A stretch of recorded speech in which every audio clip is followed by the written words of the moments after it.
3, 2, 1. I am football. This is Adam from Your Movie Sucks. This is Sardonicast. That was a quote from Her, the Spike Jonze film. How's everybody? Hello. Nice. I'm Alex from HE, and it's Tron in time, baby. It's Tron in time. I'm sick. Again. How'd that happen? Well, someone should introduce themselves, and then we'll talk about it. Yeah. My name is Jake from Man Carrying Thing, Woman Carrying Man, and I like Mozart. You know, I say if I'm being honest, I prefer Depeche Mode. Nice. Oh, yeah. Nice. Was that the Kojima tweet? You don't even know. It's a big part of Tron, Ares, yeah. Yeah. Okay. Yeah, I think Kojima referenced it. So we were both right. For sure, yeah. But I'm ill. Nice. Feeling great. Okay. Well, you two are sick. We're both sick. Yeah. Yeah, we're in like different stages. Mm-hmm. I'm chronically ill, but no more sick than usual. So, Yeah. Hell yeah. I'm normally fine with it. It's just, I don't know how much you're going to hear it in my voice. I feel like it sounds worse in my own head than perhaps in the recording, but You sound we'll see. fine. Yeah. Alex, you sound like shit. Oh my God. Both of you sound Oh, like God. shit. You sound terrible. mellifluous What the and lovely. What is the beverage you're drinking right now to cure yourself? What is that Oh, beverage? I'm sipping on a hot toddy. You guys enjoy a hot toddy now and again? Uh-huh. What's in it? It's tea, right? It's whiskey, lemon, and honey. Okay. Usually when I'm Yeah. sick, I drink less alcohol because that doesn't help your immune system. No, Oh, yeah. he's British. But I It need works something- different. Yeah. I needed something then.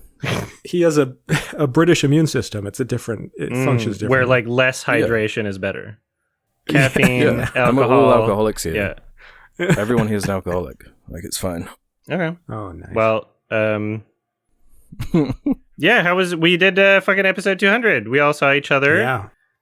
I know, it's fire. Yeah, we did. Yeah. We all finally met, even though I had met you two previously individually. Mm-hmm. We all came together as a big happy family.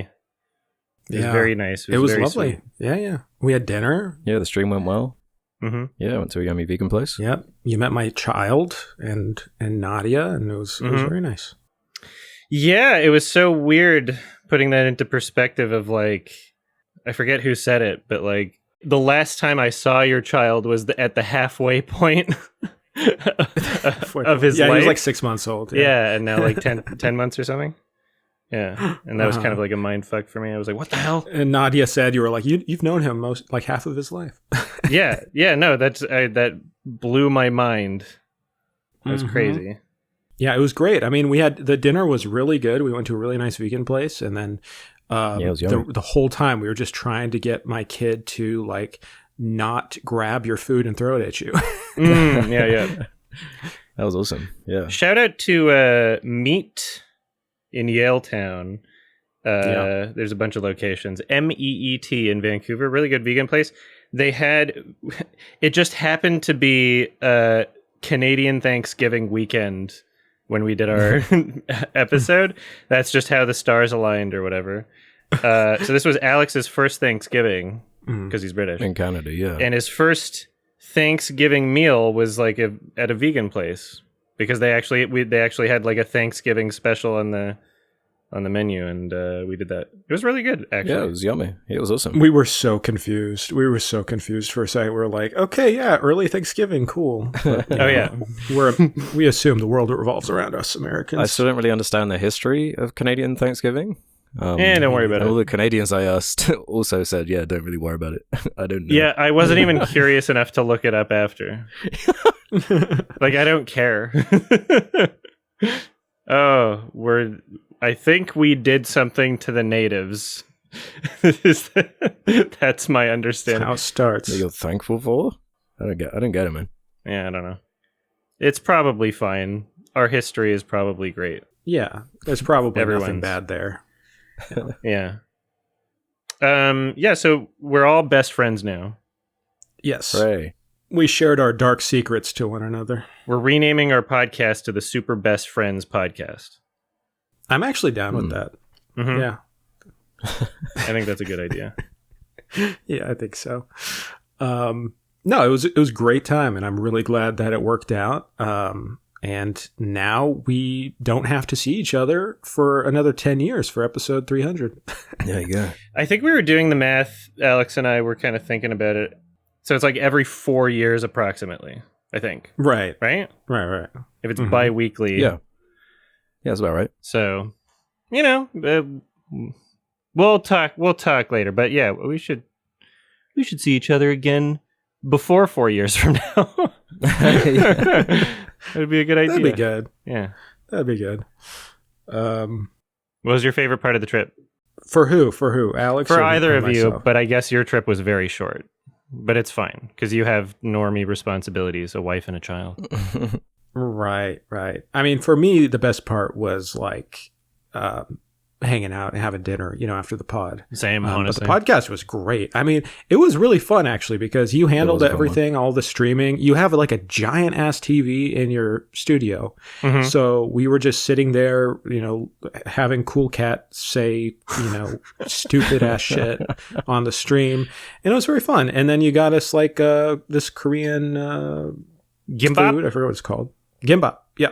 Yes. Yeah, that was good. That was great. Yeah, so it was all very nice. The hard part was just driving there. It's like a 4-hour drive from where I am to Vancouver, and it took the entire day both ways because my son has never been on a road trip before, so it took a little while, but it worked out. Mm-hmm. Yeah, it was awesome to hang out, talk Bionicle. True. Oh yeah, It's always good to talk Bionicle. You know what I'm saying? I learned so real. much from you. Yeah. Yeah, and all the bear anecdotes. I have a better appreciation for their culture now. Tequila! Takua. I uploaded a clip of that, just us saying Takua when we were doing the watch along. YouTube thinks that there's like profanity in the title. It just says Takua. And I'm like, is that like a swear word in like another language? Maybe don't know what's in the going world on. of Matanui, for sure. True. Yeah. We should have looked into that first. Maybe he's like screaming profanity actually at the start of that Oh, perhaps. awesome classic film. Yeah. It is a classic. What was your favorite meal, Alex? I've been thinking about that ramen a lot. Hell yeah. Donbo? I thought the ramen was awesome. Donbo's great. Yeah, that did me solid. Yummy broth. Yeah, I actually found out what that spice was that they used, and I got it on Amazon. Oh, what was it? Well, I'll have to. It's like a Japanese chili thing. I'll have to check my order history, Right. but like, I've been using it on like noodles and stuff at home now. Doing my own little stuff with it. Yeah, so much good Asian food. Oh, it's so good. Hell yeah. Yeah, it was a lot of fun. It was. And yeah. we'll never we have do a it feast. We have a feast ahead of us today, don't we? Yeah. Of You guys can- delightful cinema. Delightful is one word for it. How shall we dive in? Well, I was telling Alex and Jake about all these awesome, indie movies that deserve more recognition and could really just like, have like a spotlight put on them. And Alex was like, no, I would love to watch Tron Ares because Jake's already seen it. And I said, I'm not watching it. And they're like, well, we're watching it. And I said, okay.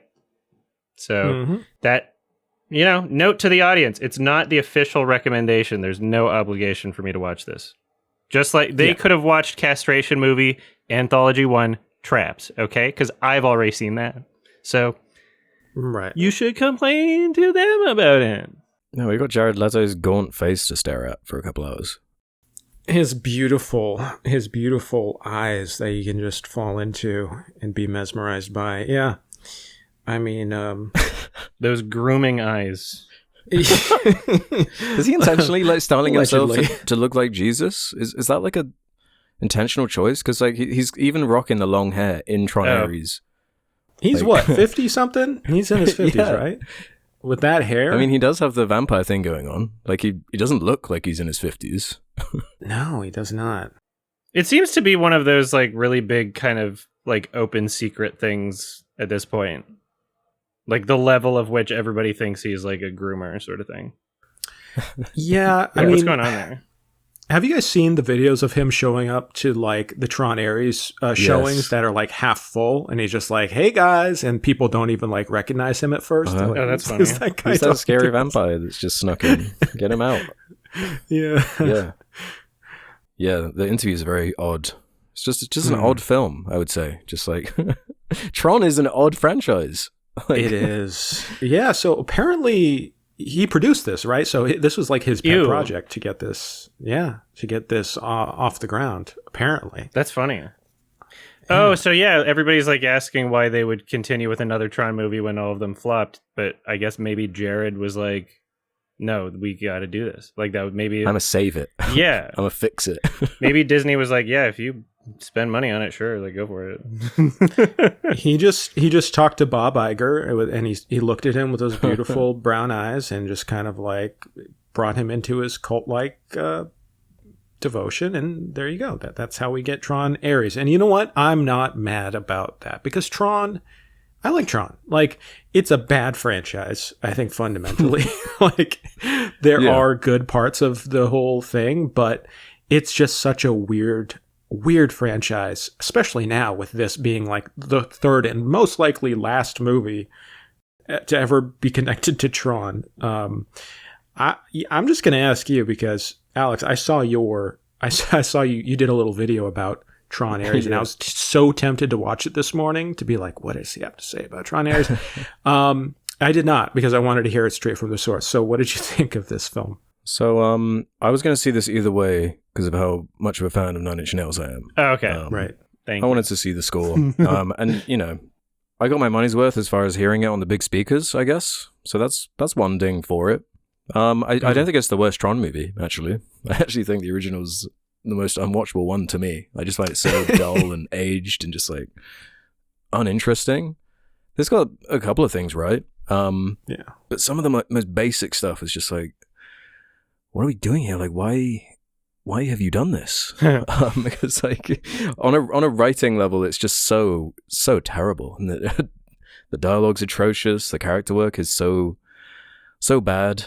But I was just thinking, like, Jake might know this, and Adam won't. There are versions of Star Wars that you can watch that like are the score only. And I was imagining that for this movie, and I was like, I'd watch Tron Ares again if it was just the score and there was no dialogue. Like, that'd be fine. You know, as like a light show, as a roller coaster. It's very much one of the Scorsese memes. It's a theme park ride. That's very much all it is to me. There's some okay production, but outside of that, it feels like a missed opportunity, because I don't know what, like, I was really thinking about this with the previous two movies. The grid, right? It's like the digital world. Yeah. Like, what is the hook of the grid? It's like a video game. It's like a video game digital world, but like, why are the stakes so high? Why is it like such a big deal? Like the grid, Right? Because this is the first one where the grid is like being pulled into the real world. They have like 3D printers, and they're like 3D printing elements from the digital world into the real world. And the story is about like, we need the permanence code so we can make the digital assets stay permanently instead of turning into dust after a 30-minute timer, which gives it like some urgency in the plot or whatever. And it's like Jared Leto's a program, and he wants to live in the real world, so he needs to get the permanence code, yada yada yada. So that to me was kind of like, from that trailer, seeing the bikes driving around the city, it's like, that's kind of cool. That's like more intriguing to me than everything just going on in a digital plane. You know, it's a meme in like every kids show or whatever. It's like, I was sucked into the game, man. I'm stuck in the game. And it's like, that like concept has been done to death, and something like The Matrix kind of just makes the idea of Tron kind of redundant in a sense, because it's kind of like taking that concept to the nth degree and, you know, turning it into something fantastic.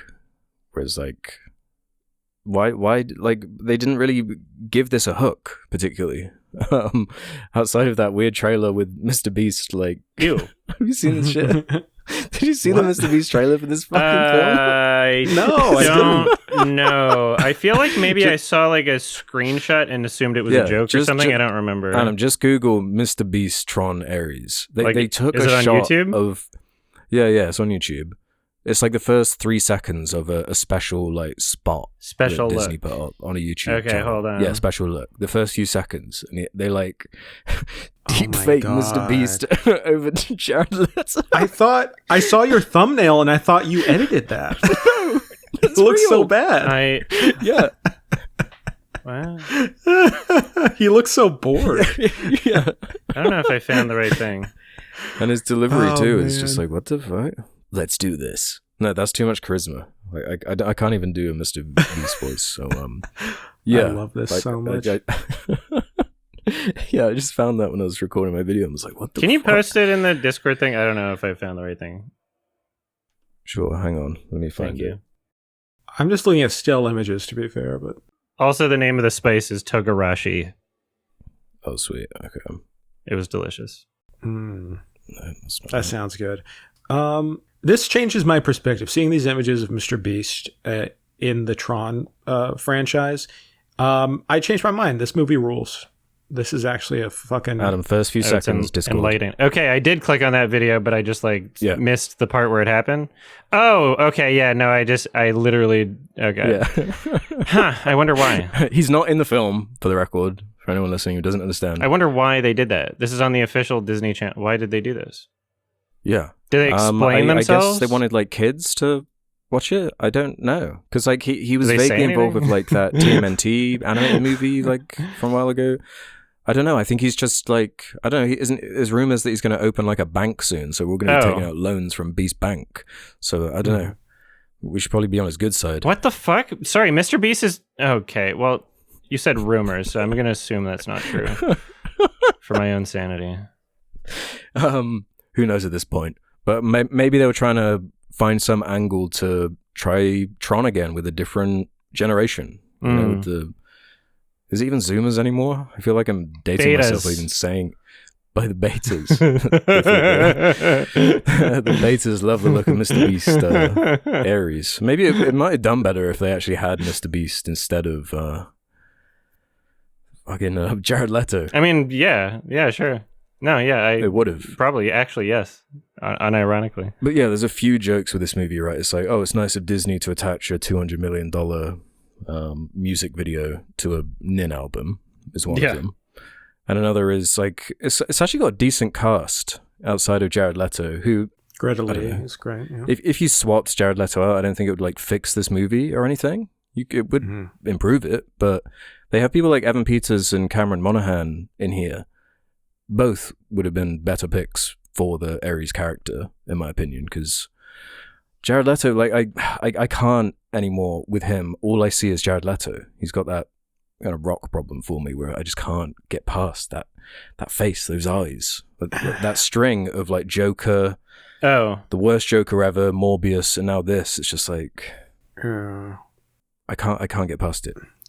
I thought he worked in the film when he was playing a robot henchman and without feeling, and he just kind of stood there. I'm like, yeah, that's like a model. Like, that's a guy, you know, he's a robot.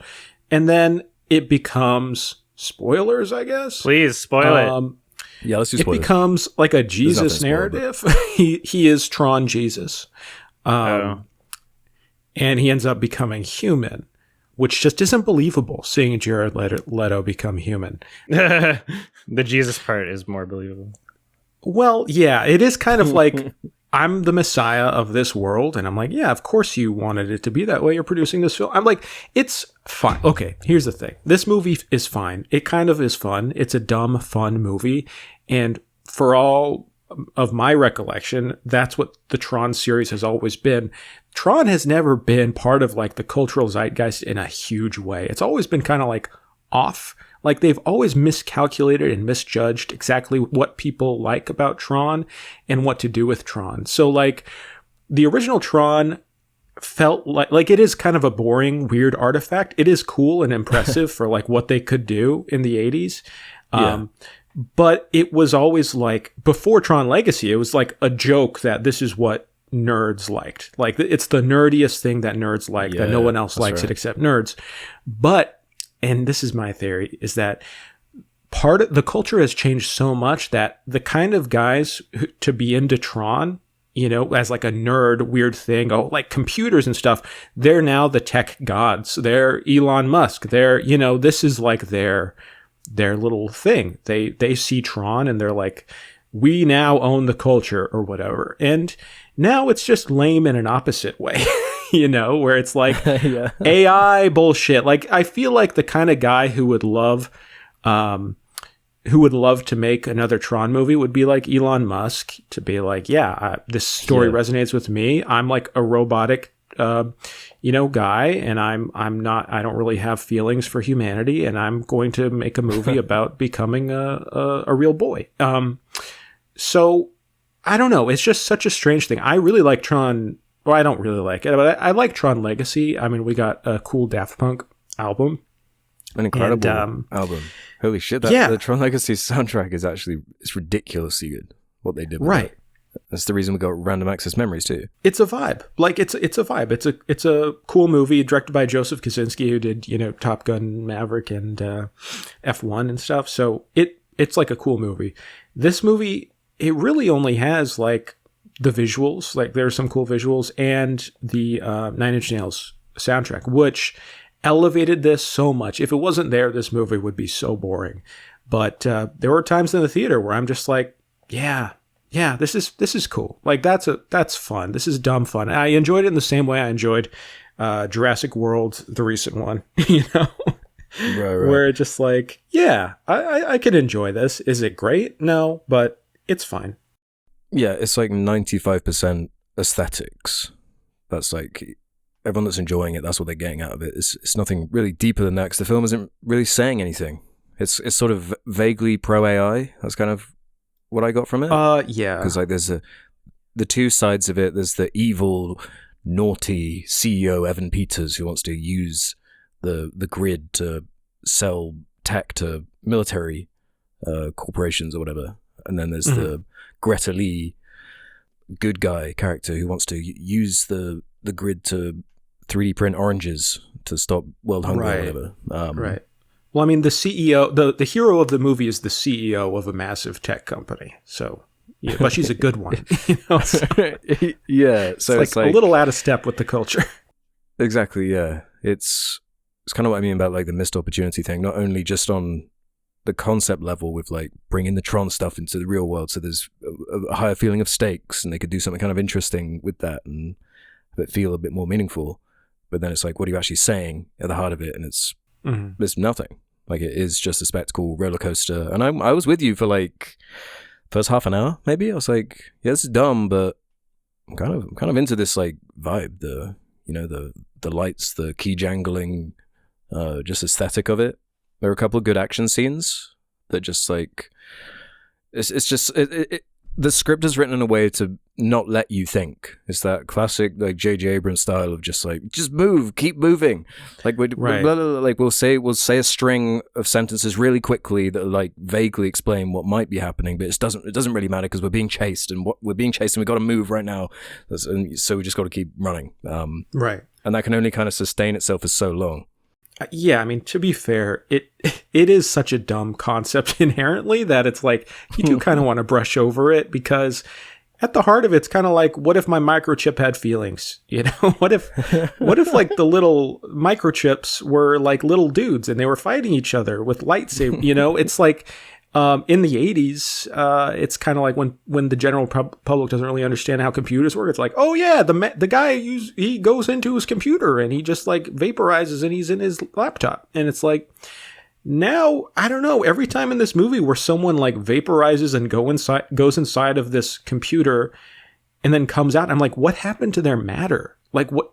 Did they die? Did you kill them and then recreate them as like, it's just, it is magic. Like it has nothing to do with science. It's just so ridiculous that to even think about how anything is working, it's like, okay, you just need to shut your brain off completely. Yeah.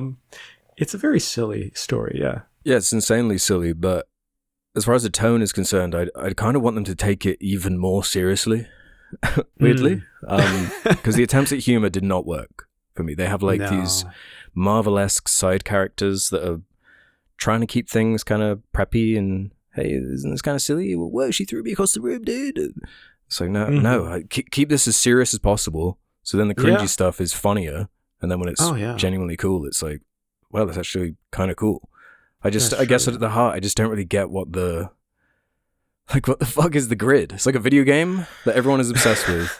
And it's like if in our world, some tech company figured out how to bring out like zombie pigmen from Minecraft and put them in our world. It's like, but like, why?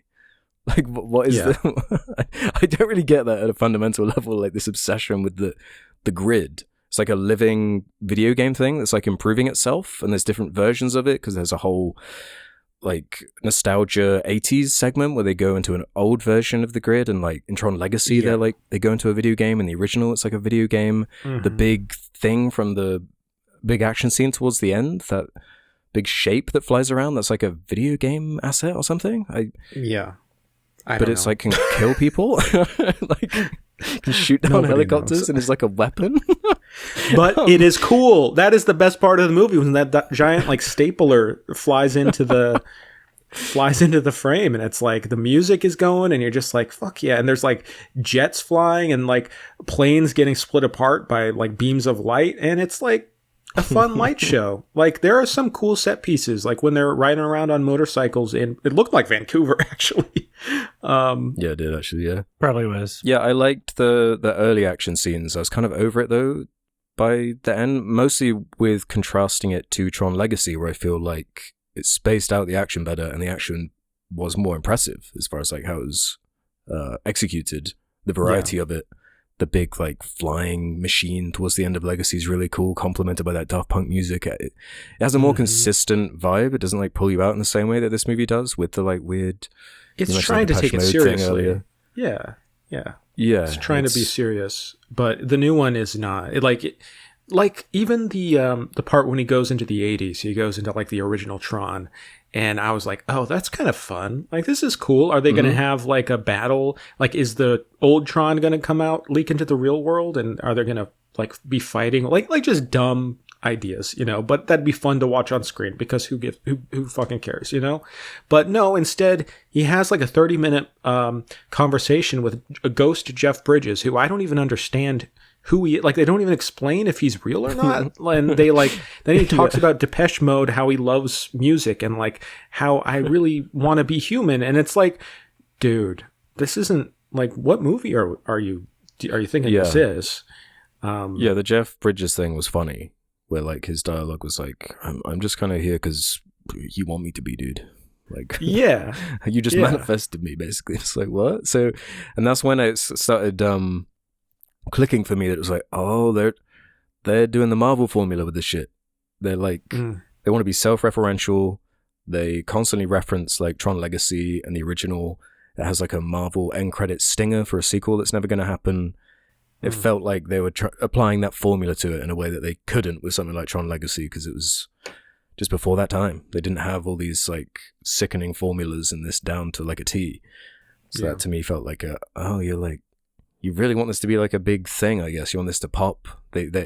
Jared Leto at the very end bringing out the photographs of the characters from Tron Legacy. Like, oh, right. Olivia Wilde. Olivia Wilde. Like, why? Dude, from Sons of Anarchy. Yeah, because I guess they want to make a sequel. And you mentioned this was like his passion project, but he also got like paid $15 million for this, which is like the highest he's ever been paid. I love when my passion projects pay me $15 million. Yeah, exactly. So it's like, great for you, man. Maybe not anyone else. Just it seemed like needlessly overconfident. It's like, where are you getting this confidence from, Jared? Like, what? I don't know. I mean, it feels weird, but I feel like the only thing keeping any of the world tethered to the Tron franchise is it's those rides that they have in Disney World.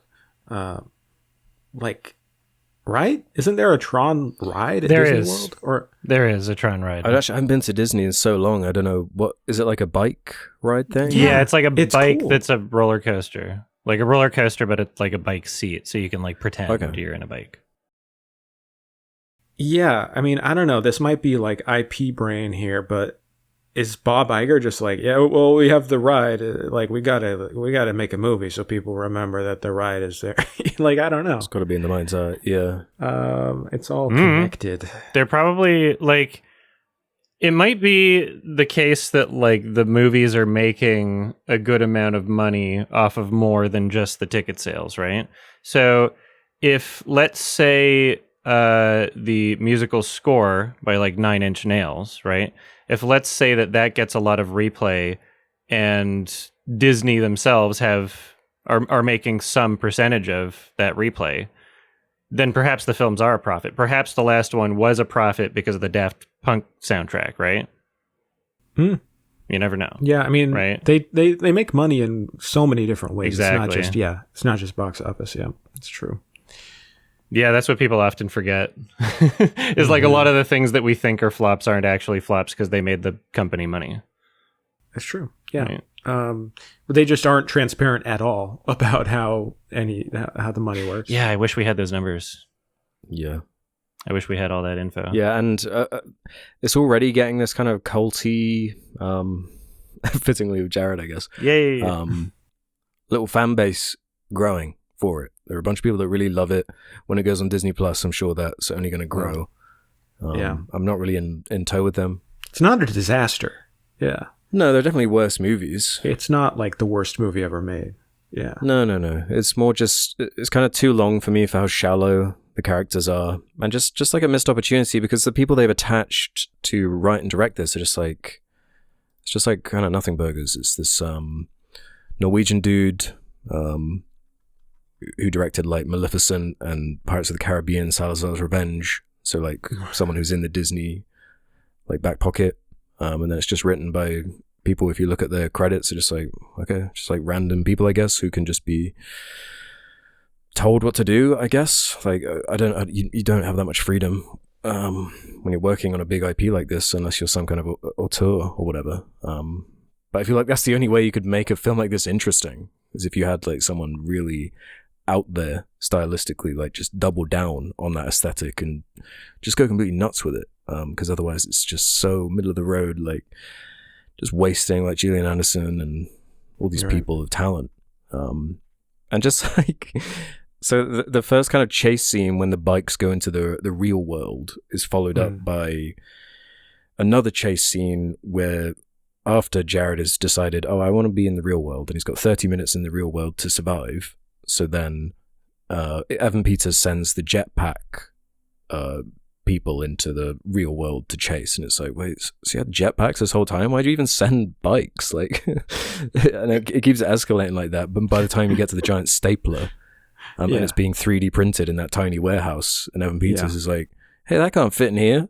And then it just like smash cuts to it flying over the city, and it's like, how did you even get that out of the warehouse? You brought attention to this. This is like, so just make the warehouse bigger, or like just show something. Like, it's all magic tech anyway. So like, why are you even doing it like that? Like, I love how dumb it is. Like, that's just, it's so fun. Like those types of things, I'm just like, yeah, whatever. Like when the bad guy ends up just going into the Tron world right at the end to escape the police. Just like all of his decisions are so stupid. It's so fun. Every time he's like telling Jared Leto in the video game to be like, no, you got to be more evil. And it's like, it's just so, it's very silly. And I enjoy it. You know what? This would be great with, what are you drinking right now, Alex? Hot toddy. With a hot toddy. I'll have a hot toddy and watch, Tron Ares on TV. You need like 6 hot toddies to get this to hit the way you want. Bundled up in a bunch of blankets, getting over a cold. That's the way to watch Tron Ares, I think. I hear Jared Leto likes hot toddies, like toddlers. Wow, he went there.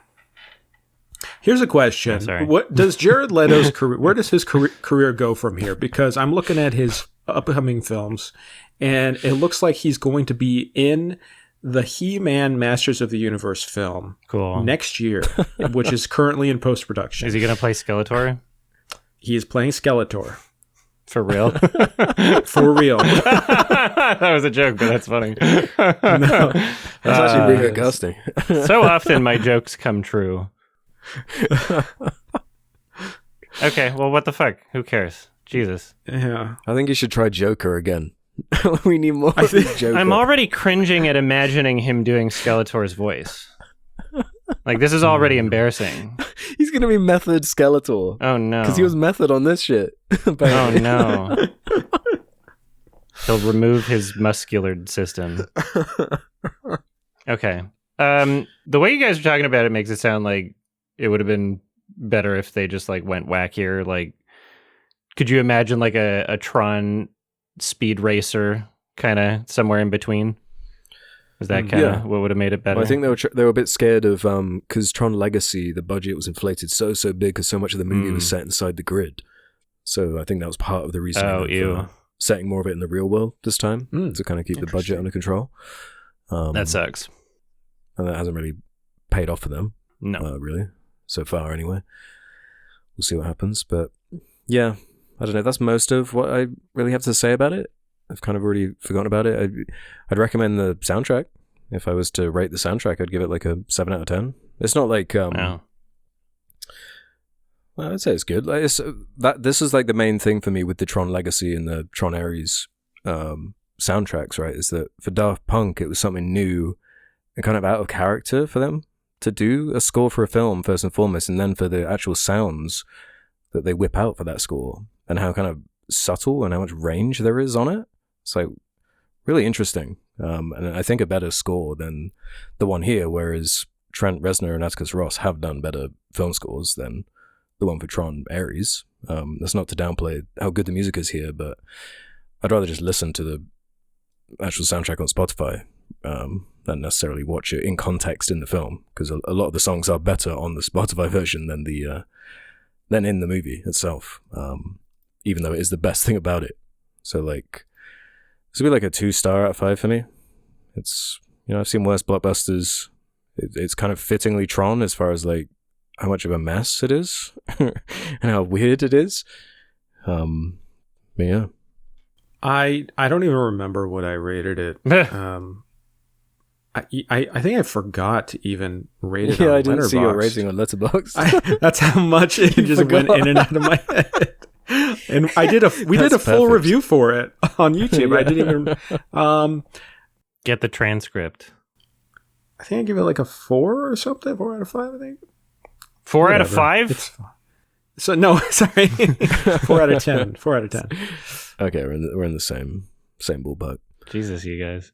All right. Yeah, the numbers get confusing. It's fine. It's okay. Yeah, okay. Well, we saw another... we all saw a movie. We did. It's called Him. Mm. It's the sequel to Her. Oh, dear. Yeah. Good and one. the prequel to They/Them. Mm-hmm. Let's all sing a hymn for him. Mm. Him's the name of a character in Wonder Chosen. He's funny. So Jake saw this and said it was funny bad. Is that and what that I got said? me intrigued. I mean, I think that's what you said. I think you said it would be funny. Oh, right. I did. I was very happy and excited because I thought that you would really hate it. So I'm kind of hoping. I don't know. Did you like it? Did you love it? Did you like him, Adam? Well, I didn't have like a super strong, like visceral experience with the hatred for it. Like, it's not good. It's shit for sure. Mm-hmm. Mm-hmm. I wasn't like angry watching it, but I was a little disappointed because the trailer actually looked kind of maybe interesting. Like this is one of the biggest discrepancies in terms of like trailer to film, right? That I can remember. Yeah, because it's not a bad idea. Like the concept's kind of interesting, actually. Can we just go straight into spoilers? Like, no one has seen this. Yeah, it went straight to digital after like 1 week of being in cinemas. The people who want to see it have already seen it. Yeah, exactly. It's bad. Right. All right, spoiler time. Yeah. So like, yeah, the idea of a American football cult thing where they're like doing stuff with blood and having these rituals and whatnot, kind of interesting. But I'm looking at the poster as we record this right now, which is kind of funny actually. The more you look at it, the one where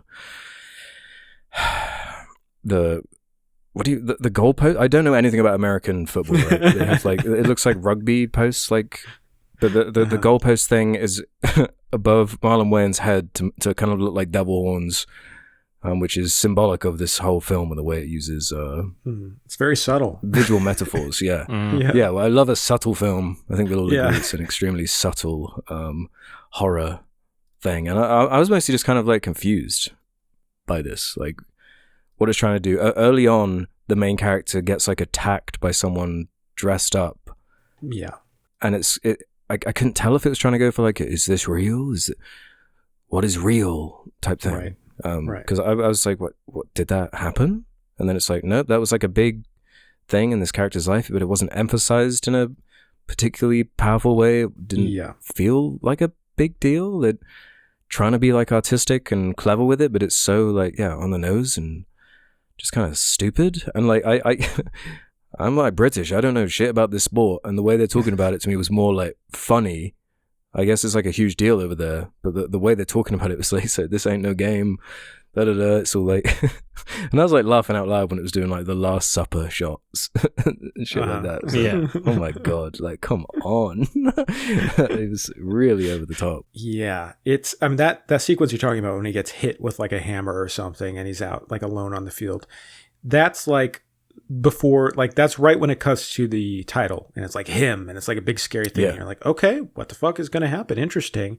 And then immediately it's like, we don't talk about that. It's like he just has like a scar and like stitches on his head, and it's like metaphor for, having a brain injury, concussion, whatever, and he shouldn't be playing football, but they need him to play football, and Tim Heidecker is there being funny, and it's like the movie immediately takes a giant leap off of reality, where it's like every break in logic, every lost idea, every bad continuity, whatever, like it all is just kind of like waved away because like, oh, it's dreamy and trippy, like I immediately started going, okay, what happened to this movie? Like something happened where it had to be edited like this. And the only parallel I could find in my memory was something like Suicide Squad, the original, the David Ayer one, where they had to recut it a million different ways to try to pump some energy into it.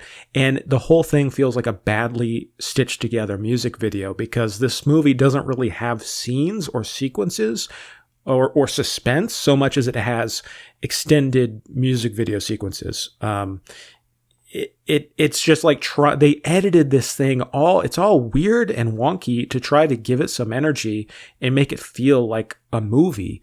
And you could tell that they were really agonizing over getting this movie to work. Like, it just kind of has that sweaty feel of like, oh, fuck, all right, like, we got Jordan Peele's name on this now. Like, we got to fucking figure this out and make this work. And it just doesn't.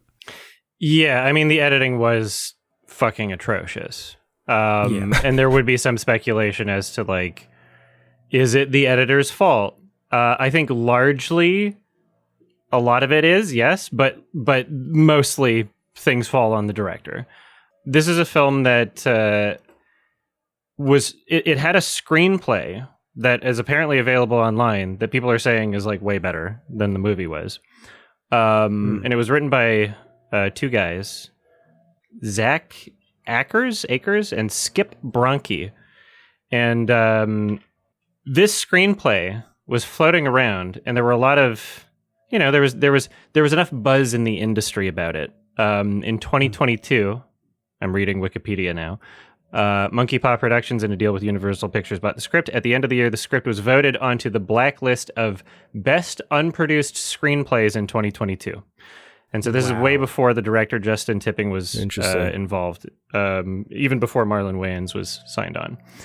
And apparently Justin Tipping fucked it up.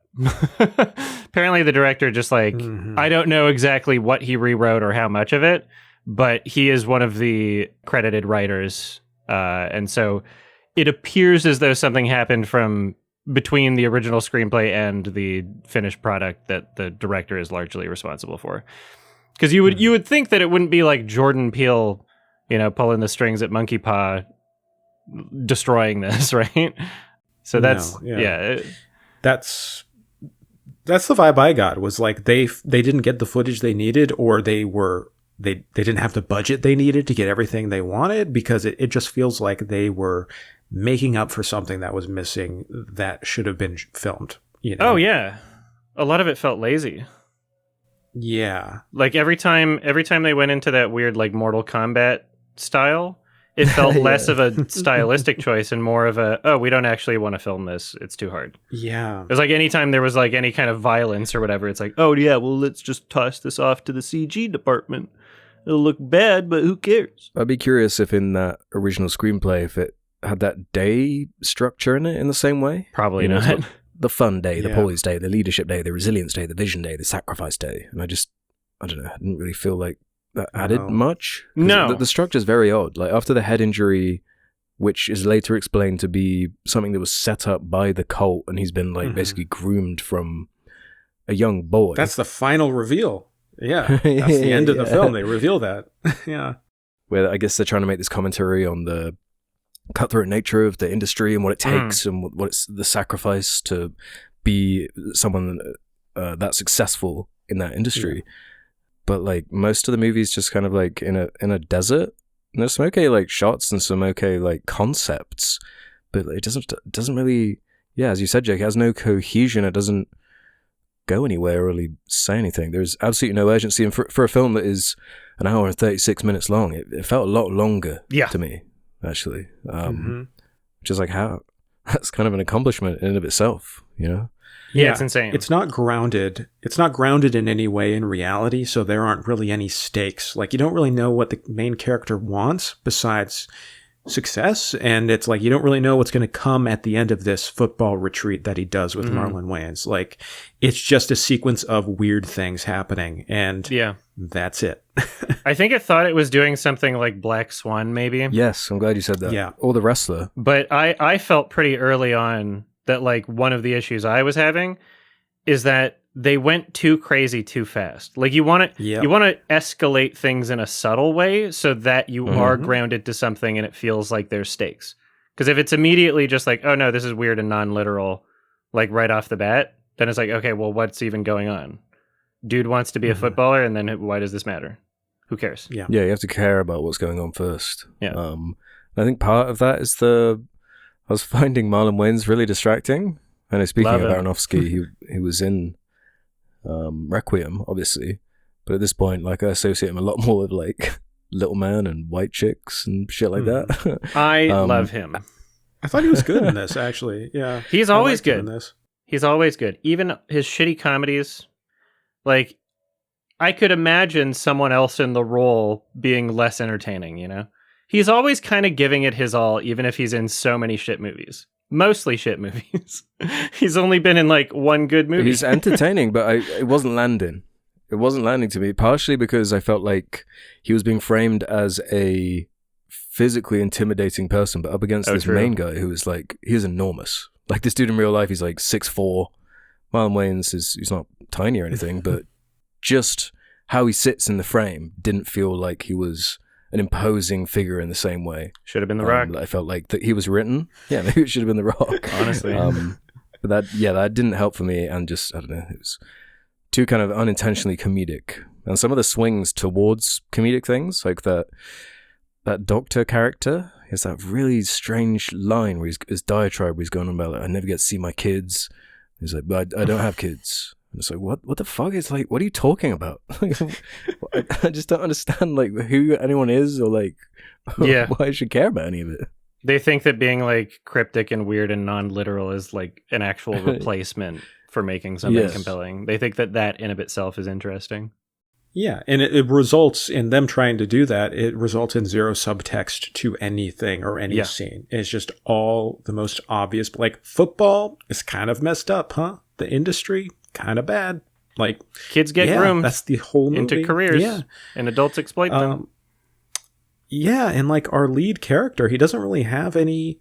Like, okay, this is unfair for a comparison, but to compare it to this movie, because it's one of the best movies ever made. But Whiplash does basically the same thing, you know, in like a story about a mentor who's pushing the main character to the edge to try to achieve greatness. But like, there are beats in that film. There are like clear motivations, scene to scene, you know, the acts are clearly separate. Like, things happen and change, and there are literal beats in the film too. Yeah. So like, as like manager. Even a small amount of that kind of structure would have really benefited this movie. Any sense of like, okay, he's on this compound, he's aware that maybe like things are kind of amiss, but then things escalate, and also he has like a sense of like geographically where he is. How could he escape? You know, like these types of things to keep the audience being like, this isn't just a movie, this is like real. And it never has that. It just relies on trippy visuals. And like another example is that there's a sequence where he puts him into like a hyperbaric chamber, right? One of those pressure chambers. Yeah, forgot. And it's like, instead of building and like having a sense of dread and anxiety, it like immediately just cuts to like a music video sequence of him just like freaking out. And then after each of these sequences, because there's like a million of these similar sequences where he's like freaking out because something weird is happening. And then it cuts to like, wait, was that real or wasn't it real? Gosh, I'm feeling crazy right now. And that's it. You know, repeat until the end of the film. Very repetitive. It's fucking obnoxious. Yeah. Yeah. And when it thinks it's being clever, like when they lean in hard into the goat thing, they keep saying to be the that goat. was the original title, This actually. devil analogy. Right. Was actually. Yeah, I think they had to change it because of the Sony movie or something. The animated movie, of the same name. But yeah, that's the like level of subtlety we're talking about. So then by the time you get to this, what I guess is supposed to be kind of like a triumphant win for the main character, where he like kills everyone in the football cult, slaughters them all, and like something happens to Tim Heidecker that happens off screen. He like explodes into blood. It's like what was happening there? And they were trying to be clever with it, you know, having the jets fly over with the American flag colors, and it's you can see like the direction it's aiming in, but it's just like misses the board entirely. It's terribly communicated.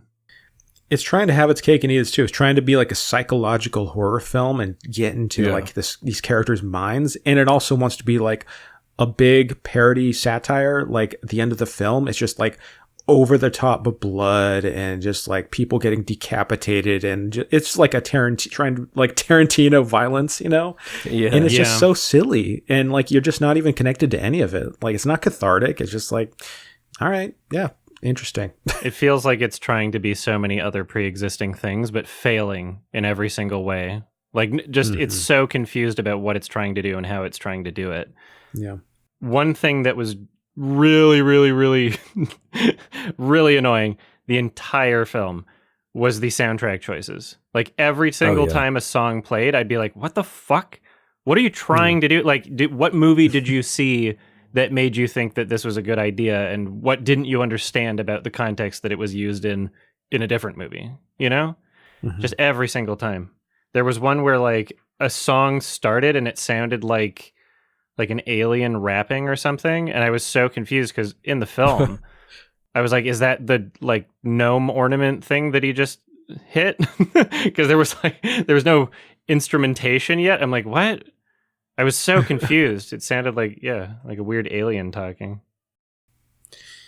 Yeah, it does not work at all. And there's one sequence that especially made me think of you, Adam, because I thought this would be like just your type of humor, you know, where it should have been maybe in the original script. This was like the watershed moment when he realizes like, oh, shit is bad. Like there's something really messed up here. And that's when they're doing the exercises and he's like throwing the football. And then they get one of these guys to go stand in front of this like football launcher, like an automatic football launcher. And he's standing like 2 feet in front of it. And they're just launching a football into his face, just point blank.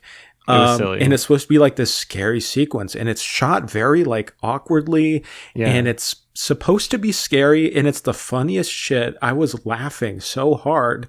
I was the only one in the theater, so I wasn't being rude, but I was like, what the fuck? Like, this is so silly. Because the main character's not really reacting like anything's happening, which I guess in the plot is supposed to be because he's getting this super blood being injected into him that's supposed to be making him an unreliable narrator, I guess, is what they're going for.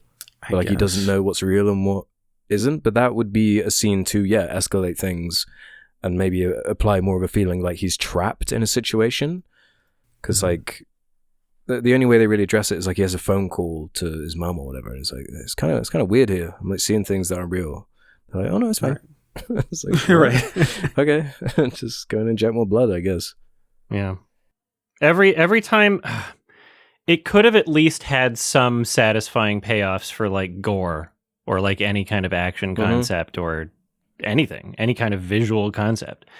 But every single time it did something like right before the cut to titles at the beginning, it's just, random person in a costume is behind them and is about to whack them with something. And it's like, okay, like this is a fucking like untalented 13-year-old kind of concept. And like, especially how it's presented too, you know, like this is nothing. What are you doing?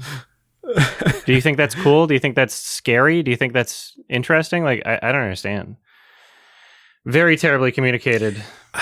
And you know, I feel bad too because the lead actor, the guy, I feel like he can act. Like he does have sequences where he's delivering, but it's like, what is the director communicating to him? Like, what is he trying to express as an actor in these scenes? You know, it's like he's trying to do all these different things at once. Of like, confusion, is this real? I want to succeed, but also I'm scared. Like it's too much, and it results in him just looking like blank and like checked out for half of the film. His performance just does not work. Yeah. Well, we got other things to talk about, and we're an hour through. So, if nobody has any more things to say about this, I'll just say that it was worth it to hear Tim Heidecker saying the words, "We groomed you since you were a child." I thought that was funny. Yeah, that's right. He was great. Yeah. He's very weird that he was in it. Weird casting. Yeah, he just kind of shows up in things now. I mean, he's friends with Jordan, I'm sure. He was in Us also. Us, yeah. Which was great. I love Us. How many people do you think walked into this movie thinking it was a Jordan Peele film? Probably a fair amount. Probably most. They tricked a few. Yeah. The average film goer going to see a movie, I would say most people thought that. That went to see it. Yeah, he's probably kind of annoyed about that. Probably, I imagine. Yeah. 2 out of 10 from me. Nice. A classic. Yeah. It was like a 1.5 star for me. It's not the worst thing I've ever seen. There were a couple of like okay production design concepts. I quite like that weird eye thing on the ceiling with the footage and the red lighting. And it's like, in another dimension, I could maybe imagine this being a cool scene. Not the way it's put together here, let alone the weird, like, Julia Fox, put it in your butthole cam, like, crystal. It's like, what? It can't figure out what it wants to be. Yeah, just all over the place. Before we end this discussion, there's one more thing I have to say because this is important, okay? When the film started not doing well and critically and, not that great financially either, Marlon Wayans put out a tweet. An Instagram post. I'm going to read that post. Oh, right. Just to be clear, ... I respect critics. Their job is to critique. I respect their work. It shapes our industry. But an opinion does not always mean it's everyone's opinion. Some movies are ahead of the curve. Innovation is not always embraced, and art is to be interpreted, and it's subjective. I've had a career of making classic movies that weren't critically received, and those movies went on to be classics in all caps. So don't take anyone's opinion. Just go see for yourself. Love to all, him in theaters now. And then the images associated with the Instagram post is all of the Rotten Tomatoes screenshots for White Chicks, Don't Be a Menace to South Central While Drinking Your Juice in the Hood, Scary Movie 2, Scary Movie 1, A Haunted House, which I don't know if that's a classic right now. And then him, and just showing like, oh, all of these were received negative. They have a bad tomato meter. All of these movies have bad tomato meters. But like, I'm just going to point out, one of these films isn't a comedy, and it's him. Right? There's only one of those films that isn't a comedy, right? I don't think this one's going to... This is not going to be talked about in the same way as fucking White Chicks. Like, people like White Chicks because they think it's funny. And it can be terribly critically received because you don't need to have like a good movie if people find it funny, sort of thing, right? Yeah, I mean, historically, comedies and horror films get rated lower, especially like, 15, 20, 30 years ago. But I feel like it's changed a lot. I feel like there's less of a snobbishness, I guess, in the cultural, in the like critic wise, like horror films and comedy films, I think are taken way more seriously now. Yeah. Yeah, I don't know. I mean, I thought he was good in this. He's always great. I love him. Yeah. I don't know. I'd kiss him. Wow. I wouldn't you go not? that far, but probably not. Oh, racist. All right. We all saw The Wailing. Sorry, Alex, did you want to answer whether or not you'd kiss Marlon Wayans? Yeah, let us know. Depends on the day, Depends on the day. Okay. All right. With a hot toddy, maybe. Yeah, enough hot toddies, then sure. All right, Alex, introduce your recommendation. Right, yeah. So seeing as it's Scary Month, and now we're through with him, the scariest film of the month so far, we got The Wailing to talk about. 2016 film directed by Na Hong-jin. First film of his I've seen. Usually included in some of the best horror movies ever, like lists. That's kind of why I put it on my radar. I hadn't seen it yet. Yeah, it's kind of a procedural at first, about a mysterious illness spreading through a small town in Korea. Love the setting, love the mountainous surroundings and folklore-y horror that it's exploring. Yeah, pretty long. Mm-hmm. And yeah, very long, actually. But I enjoyed this. We can get more into the plot, I guess, as we go along. But my initial response is I think it was slightly overstuffed. I thought the tone was very interesting. The characters really unpredictable, and the way it kind of forces you to question the idea of who is evil and who is good in this universe, with the way that applies to that folklore horror, and we're talking about the faith angle and how unsubtle and all over the place it is in him. This is kind of the inverse, where the faith stuff is kind of the more interesting, introspective stuff about the movie, and the way it kind of mashes these various ideas and genres together makes for a pretty unique experience that feels like it's capturing something that films like The Conjuring or Longlegs are desperately trying to do but can't quite nail. And this seems like it's actually managing to walk the walk. Even though I didn't really find this particularly scary, actually. Yeah, which I don't know, Korean horror can get me, but what are your top level thoughts on this, guys? Because I'm a little all over the place with this movie, actually, because some of the elements are still kind of like I don't know if there are elements of the cultural or religious references that I need to unpack or research more to understand, because I was just reading little bits here and there about like what snapdragons represent and these dual meanings to things, and there's a lot to unpack, a lot of threads to pull at. So yeah, because you've seen it before, Adam. Yeah. Had you seen it, Jake? No, never seen it. So yeah, that's a good perspective to get then. A rewatch and another fresh. So how did it hit you guys? Yeah, take it away, Adam. So my first experience watching this movie, I guess I should say, yeah, I've seen the director's other two films, The Yellow Sea and The Chaser. They're both good, but like, very better than solid. Like I gave them 7s, sort of thing. But they didn't like stick with me in my memory as much as The Wailing, for sure. Like I would rewatch them, but like they're not beloved Korean films for me. They're just like, oh, that was good. I would recommend that. Might be in my best of the year list or somewhere.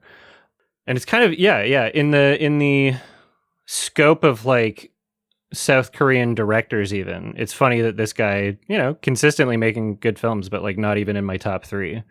And so I watched The Wailing, and first of all, I found it to be like beautifully shot. Like it looks really, really nice. Yeah. Stunning. Not nearly as nice as like any of the Korean directors in my top 3, but still like a cut above your average movie. Like the color grading's really, really just there's something about it that's just really, really pleasant to look at. Very kind of like saturated, but not like super oversaturated. Love the like blue tones, especially when you see something like blood and how it kind of like pops out from that. But my first experience watching this film, I will admit, felt very, very long. And I was kind of like, you know, I wasn't checked out in the sense where I was like, oh yeah, I'll watch something else. But I was definitely like, okay, just kind of seeing where this goes and wishing that it would pick itself up a bit more. But then when I got to the ending, which I'm not going to spoil yet, the last like 20 plus minutes of this film, like the final act, were just so fucking insane to me. And, you know, what it was communicating and the visuals and the tone and everything about it, I was just like so locked in that I was like, okay, yeah, I'll watch this movie again someday for sure. And I enjoyed it overall, even if it was slow to start. So on my second watch, knowing like, okay, yeah, what I remember most is the ending. It's a long ass movie, and I remember like feeling the length. It was definitely an easier watch on the second time, just knowing that and anticipating it. But still, even with that information, I'll agree, there are things that could have been done to make the pacing more friendly to audiences, any audience. You know, the main character could have been written in like a more compelling way, or there are scenes that could have been cut out even. Yeah. For sure. I agree But with that. still, by the time I get to the ending on my second watch, still love it. Like I still, it's the entire experience, despite not being like the cleanest or most efficient, is still one where I'm like, yeah, that was more than worth it, and I'm happy with what I watched. Yeah. What about you, Jake? How did the first watch? Yeah, you know, it was an interesting experience. I liked quite a bit about it. I'll agree that it did feel very long, and I think that there are pacing issues, especially in terms of like just story-wise, just things started to feel repetitive and samey. Especially, you know, throughout the middle large part of the film. Yeah. The beginning and the ending were very interesting and compelling, and there are some sequences that I really liked, which we'll get into in spoilers later, but it just did not draw me in the way I was hoping it would. It just like occasionally I'd be pulled in, I'd be like, oh, that's interesting, I like that, but then it would just, you know, and I think also the subject, like I'm not that interested in, I guess, like, well, I can't really say because I don't want to spoil anything about the movie. No, I thought like the atmosphere was very great. Like I liked being there. I liked feeling that.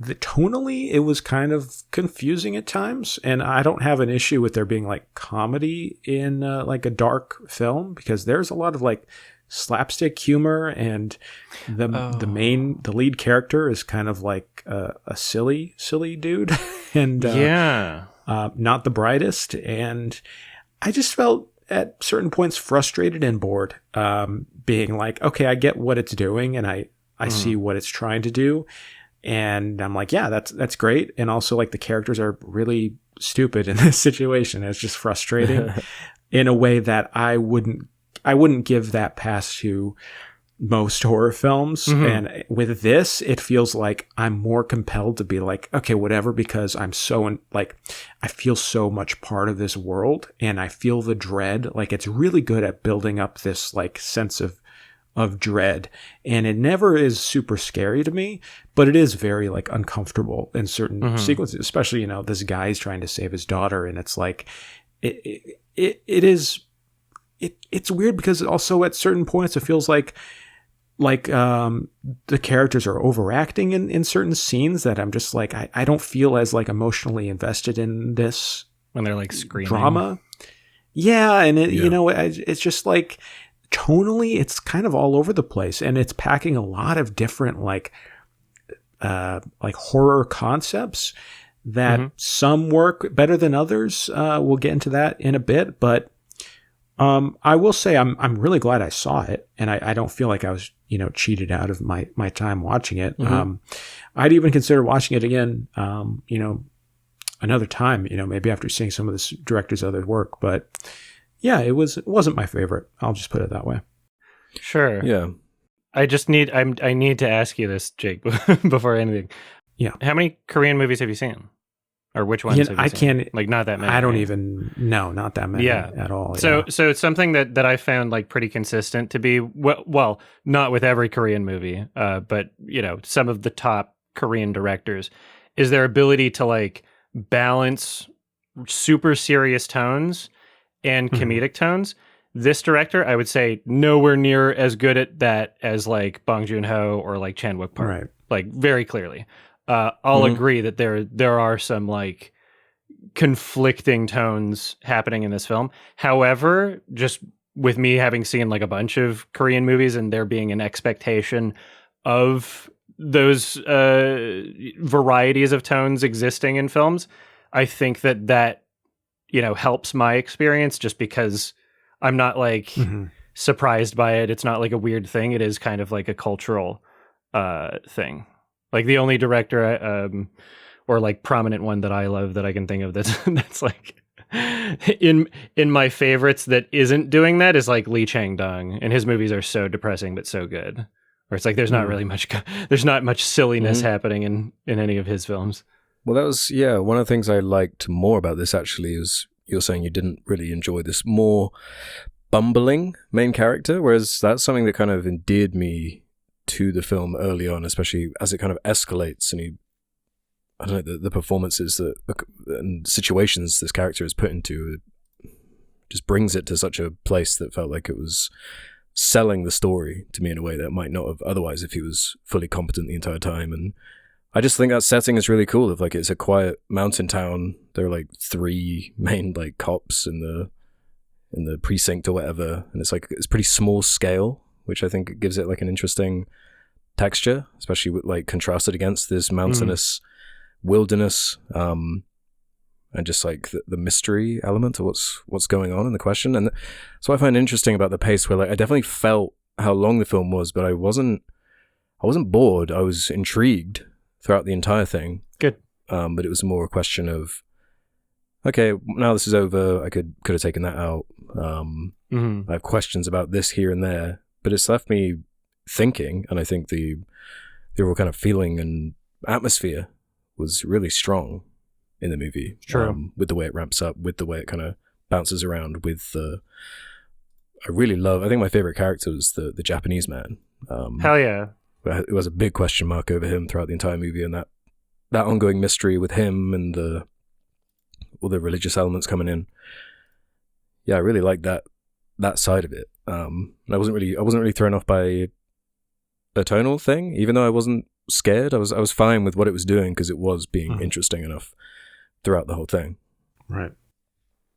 Also, just an FYI, the Japanese guy has been in a bunch of movies that you've probably seen. Well, if you've seen some like Takashi Miike ones, he was actually in Kill Bill Volume 1. I think he was Bill, yeah. He was the guy that gets his like that confronts Oren Ishii at the table, and a thing happens. I'm pretty sure that's the same guy in that like short little flashback scene. All right. Okay. Yeah, I mean, like you were saying, Adam, I do feel like part of me is like, I would have a better appreciation of the film if I have seen more Korean films, which I haven't. I'm just not well versed in Korean cinema. So like, that was part of like what I was trying to, take into account when I was watching this. But I think like ultimately, yeah, like tonally, it did have issues there, but that wasn't like my main issue with it, because parts of me was kind of like, I kind of enjoy like this guy just being like a scaredy cat, like these cops just like cowering behind desks while they see, like a woman standing outside. And it's just like, the fuck? Like, you just don't see that in like most horror films. And I found that kind of interesting. And like, okay, where is it? And then it just becomes something totally different where it's like not funny. It's not a funny like film. And it's like, there are certain horror sequences later in the movie where I was like, this is kind of goofy and silly, but I'm not really like tonally, is it taking that into account? Like, is it kind of tongue in cheek? Is it like, I was having trouble like assessing that, but yeah, I think I know exactly what you're getting at, actually. Yeah, like beyond that though, like I was interested. We can do spoiler talk if you want to be specific. Okay, yeah. If you guys are Spoiler ready to talk time. spoilers, Yeah. Let's shift into spoilers. Like, I loved that this movie didn't have a bunch of jump scares, and I liked what it was doing. That was like unique, and I was like, oh fuck yeah, I love this. But then it does like the zombie stuff, like when they're all like these guys go out to fight the zombies, and it's just so like goofy, and like there's this like one zombie, and they're so like ineffective, and they're just like hitting this guy and he's like super slow, but they keep like falling down. It's like one after another. It's like, okay, now he's on top of this guy, okay, now he's on top of this guy, now he's on top of this guy. And it's just so like, that's the big one to me, where I don't really understand what that zombie scene really added to the film overall, unless I'm missing something obvious. But yeah, I agree with that one, as far as that is the only major tonal moment that felt like we're kind of past this goofiness, I feel. Because that's kind of what makes the earlier endearing stuff with the main character hit harder, is that once his daughter gets involved and the stakes are getting higher and higher, that like he kind of has to take it seriously, and he can't be bumbling anymore. He's not like eating in every single scene he's in. He's not like covered in filth or whatever. It's different. It's a different feeling, and that feels like it's moving the story along. Whereas, I just don't really get that zombie scene. Kind of dips its toes back in. Right, he has to take his role as a father more seriously. Like, that's part of his journey, like, throughout the film. And, like, after a certain point, though, it does feel repetitive, where he's just, like, screaming about, like, my daughter, I have to protect my daughter. And it's like, yeah, I mean, I get it, And then when it ends, how it does, like, it is very powerful how bleak it is. But also, it's just kind of like,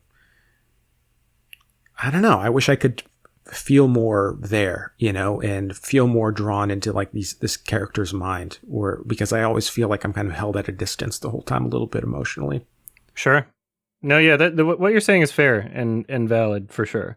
Like I might have like a bit of a bias towards Korean films. I love the language that they express through filmmaking. Like, so many of my favorite directors are just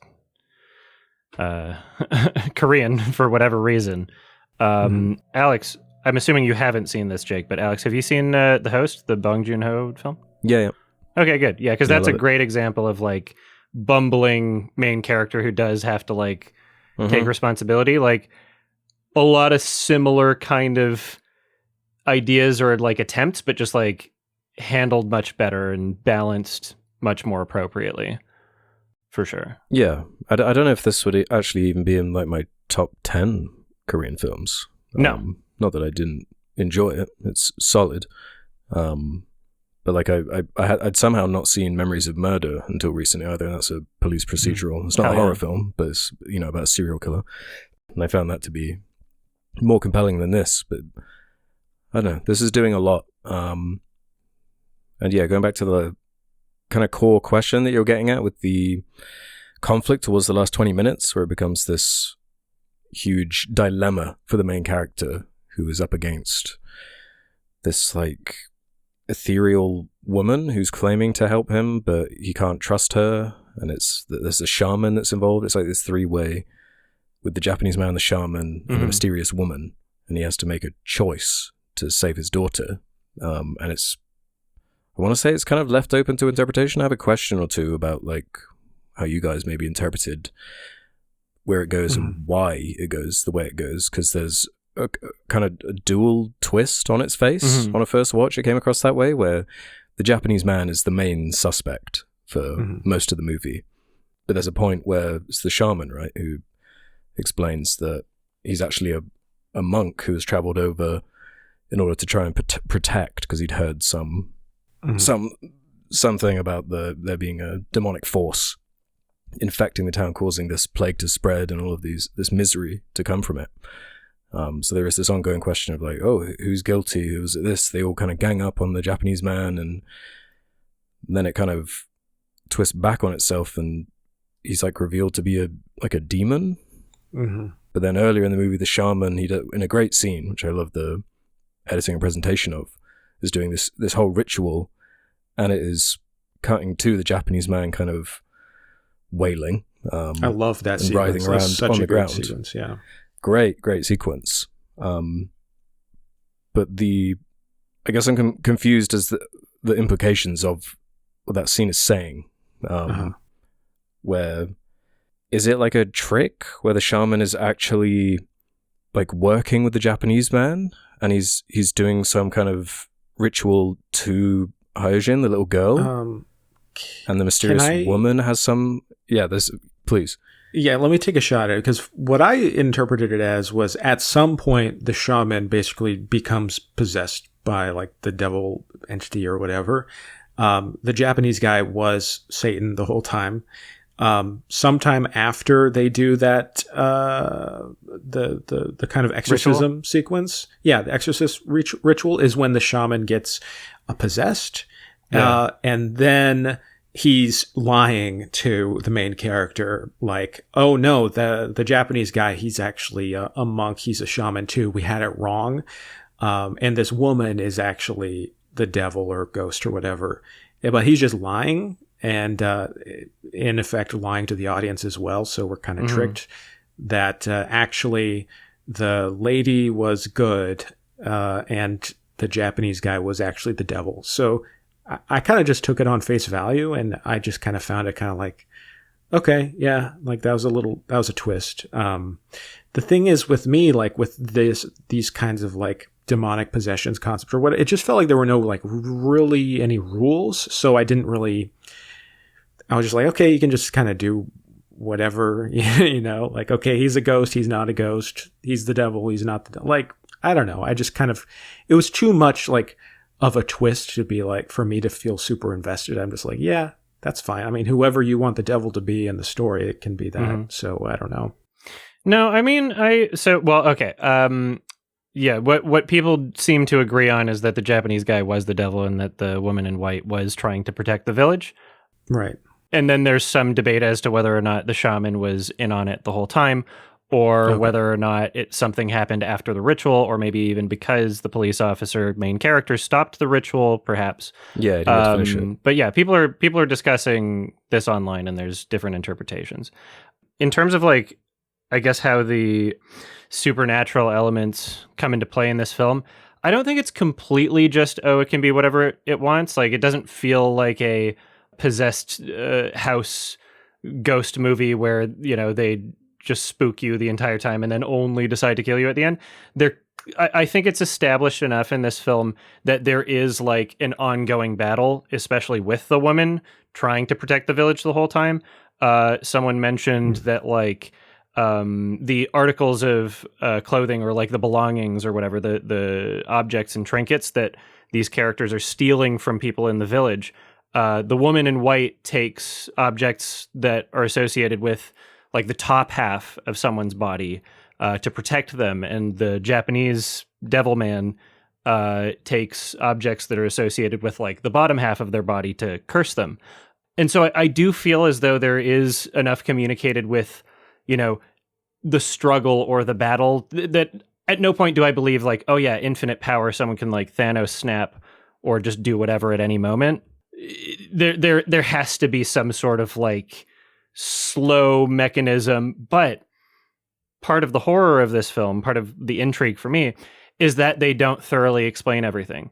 Is that the main character, especially near the end, like that's a big part of what makes the end so interesting, is that he doesn't even know what he's supposed to be scared of or what's going on, and trying to make what he knows are life and death decisions without even understanding what the decision should be or who to trust or why.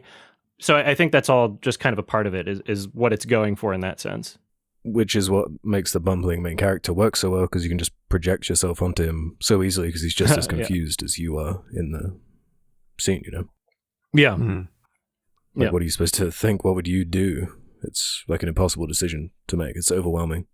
Oh, yeah. And I absolutely love how, like, even despite the film kind of like, not always appropriately balancing its tones, kind of like losing its seriousness at many points in the film, even despite that, with me being just so locked into the ending, like consistently every single time, well, the 2 times that I watched it, for me to be able to be commanded with such seriousness, despite it losing that at other points before that point, I think that speaks a lot towards the filmmaking, particularly in the ending. Even if not everything is, what it could be, or even if not everything is balanced as well as it could be. And I was very much sold by the performances, especially of the main character and his little girl. I thought together they were pretty excellent. I agree. With, the emotions they were communicating, the places they had to go, because it, gets pretty dark. And there was a point as the movie was kind of, you think it's wrapping up, and it feels like, they're going towards like a classic happy ending type thing. And then it reveals another layer to itself, and it's like, nice, this is, they don't really save the little girl. It's like a miserable horror movie. Towards the end, I like that it was willing to do that. That it was willing to end it in such a dark place.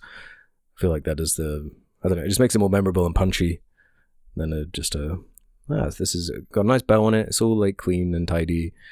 I like the roundabout way it gets to where it ends. Yeah, I mean, I like that it went there, and it went to those dark depths or whatever. Like, I appreciate the swing it made, but it didn't feel to me like as earned, I guess. Like those last 30 minutes where we have like our false happy ending and then things flip. I didn't ever really buy the main character being that conflicted, like by that when he's talking to the woman in white, and there's a long sequence, when he's talking to her, and there's like the three crows, right? There are the three sounds from the rooster before he can go back to the house or whatever. And I didn't really buy him being conflicted, because like after defeating the Japanese guy, right after killing him, then things are better with his daughter. He already messed up the like shaman ritual. So when the shaman is talking to him on the phone, because he's not really the brightest guy in the film, I never really bought that he would be conflicted talking to this woman, and like that kind of conflict within him. I didn't really buy it being like a thing. Like it just, to me, it felt like he would just immediately go back to the house. I didn't really know like what that meant to his character, if him just taking this woman's word on the faith that she's correct or something. Like he's about to, and then she literally just says, if you go another step forward, your daughter's gonna die, and that's why he stops. Like he would have went back immediately. Like that was his initial gut reaction decision, but then the stakes were raised with what she said. So yeah, I suppose so. I mean, I don't know. It just didn't. I don't know. I feel bad that I didn't like get more into this, because bad. I do feel like there's something that I'm kind of missing in the experience. Your experience was your experience. But I wanted to like it a lot more, because there were so many sequences and moments that were so like beautiful and dark and dreamy that ultimately the way it went, just like plot wise, I just didn't really buy it. Yeah, the plot machinations overall. Yeah. That's fair. That's fair, and that's valid. Thank you. No need to apologize. Yeah, I guess part of what was interesting about that conflict with the main character to me was, for most of the movie, he's framed as someone who's not a believer. He's not religious. He pokes fun at the priest character, right? And he interrupts the ritual, not because, correct me if I'm wrong, I didn't interpret it because he thought it was working too well or something. If he wanted to stop it because his daughter was in distress, and it seemed sort of as simple as that. I didn't really buy him being like a believer, but by the time it kind of clicks in his head that the mysterious woman is the woman from earlier on that he'd met before that was throwing the stones, and he starts believing that there's something bigger than him going on, which kind of, I guess, I buy would freeze you in your place and be like, oh shit, like how am I supposed to actually comprehend what's happening to me right now? So yeah, I liked that approach with the faith stuff. And I guess with the priest and the Japanese man, how do we feel about the full reveal with him like going into the like changing form? I love it. Literal? Do you think that was the priest? Like, was that from the priest's perspective, or were we being shown the true perspective? I think that was literal. In my opinion, that was literal. Yeah, I don't see why not. Yeah. Yeah, I'm not sure. I just feel like there are so many elements, and like religious elements, to pick up on. Yeah, like the rooster thing, all these biblical references, like in the movie, the mysterious woman casting the first stone, so many things like that. I feel like I'm still trying to figure out exactly what it was trying to say with some of it.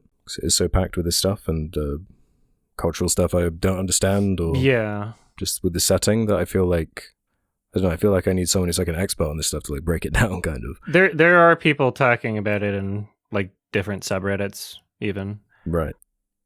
Yeah. Like someone, I'm reading one right now talking about what a Seonnangshin, which is like one of the more popular or well-known Korean deities in mythology, which is like a... Exactly, yeah, all this folklore that like I'm just not privy to, really. But that to me kind of makes it more intriguing to revisit, honestly. Like maybe if you look into that and rewatch it and see these like clues here and there and what it's getting at. But it is admittedly quite overwhelming and confusing in certain ways on a first watch. I like the confusing nature of it, honestly. I think it just adds to like the horror elements of it. Maybe I'm not looking too closely at it, but to me, I didn't find it that confusing. I just found it kind of dull. I don't know. Like, I felt like the beats were sort of predictable. And even though I've seen like reviews where people are like, it's unpredictable, you don't know where it's going at all. Like, I'd say that's true for the first 30 minutes of the film. But once it kind of locks in on like this Japanese guy is evil and they find all these disturbing pictures there, then it just kind of felt like, oh, okay. So it's like a demonic possession thing. We have like this exorcist story going on. And also he's like this satanic figure. So I found it kind of dull. Yeah. Plot wise. I did love the concept of the first time the twist is revealed of the Japanese man, I guess not actually being a monk, but we're told he's a monk that's actually trying to save them. And then the idea of like, oh, is this like, they're trying to make a comment on like xenophobia between like Japan and Korea and this kind of stuff? Like, I don't know, that was kind of an interesting angle to me. Then it kind of goes back on itself. Right. And again, I'm still trying to like figure out what they're saying with that, what they mean with that. He has that line, the Japanese man, he says something like, you've already made up your mind, nothing will change it. And yeah, it's like, what are they prodding at? What are they trying to say? But I find the whole aesthetic of like folklore horror and these rituals and like ravens and all the like these weird nests and things that they build. I love that kind of stuff. I'm not even like necessarily scared by it. I just find it intriguing, like these rituals and cults and everything. I love the idea of that, and I love seeing it in a unique setting you don't really get to see very often, like this just remote location. That definitely gives it like an originality to me. Right. No, I get that. I mean, that is like the best part of it, is like the visual stuff, the atmosphere.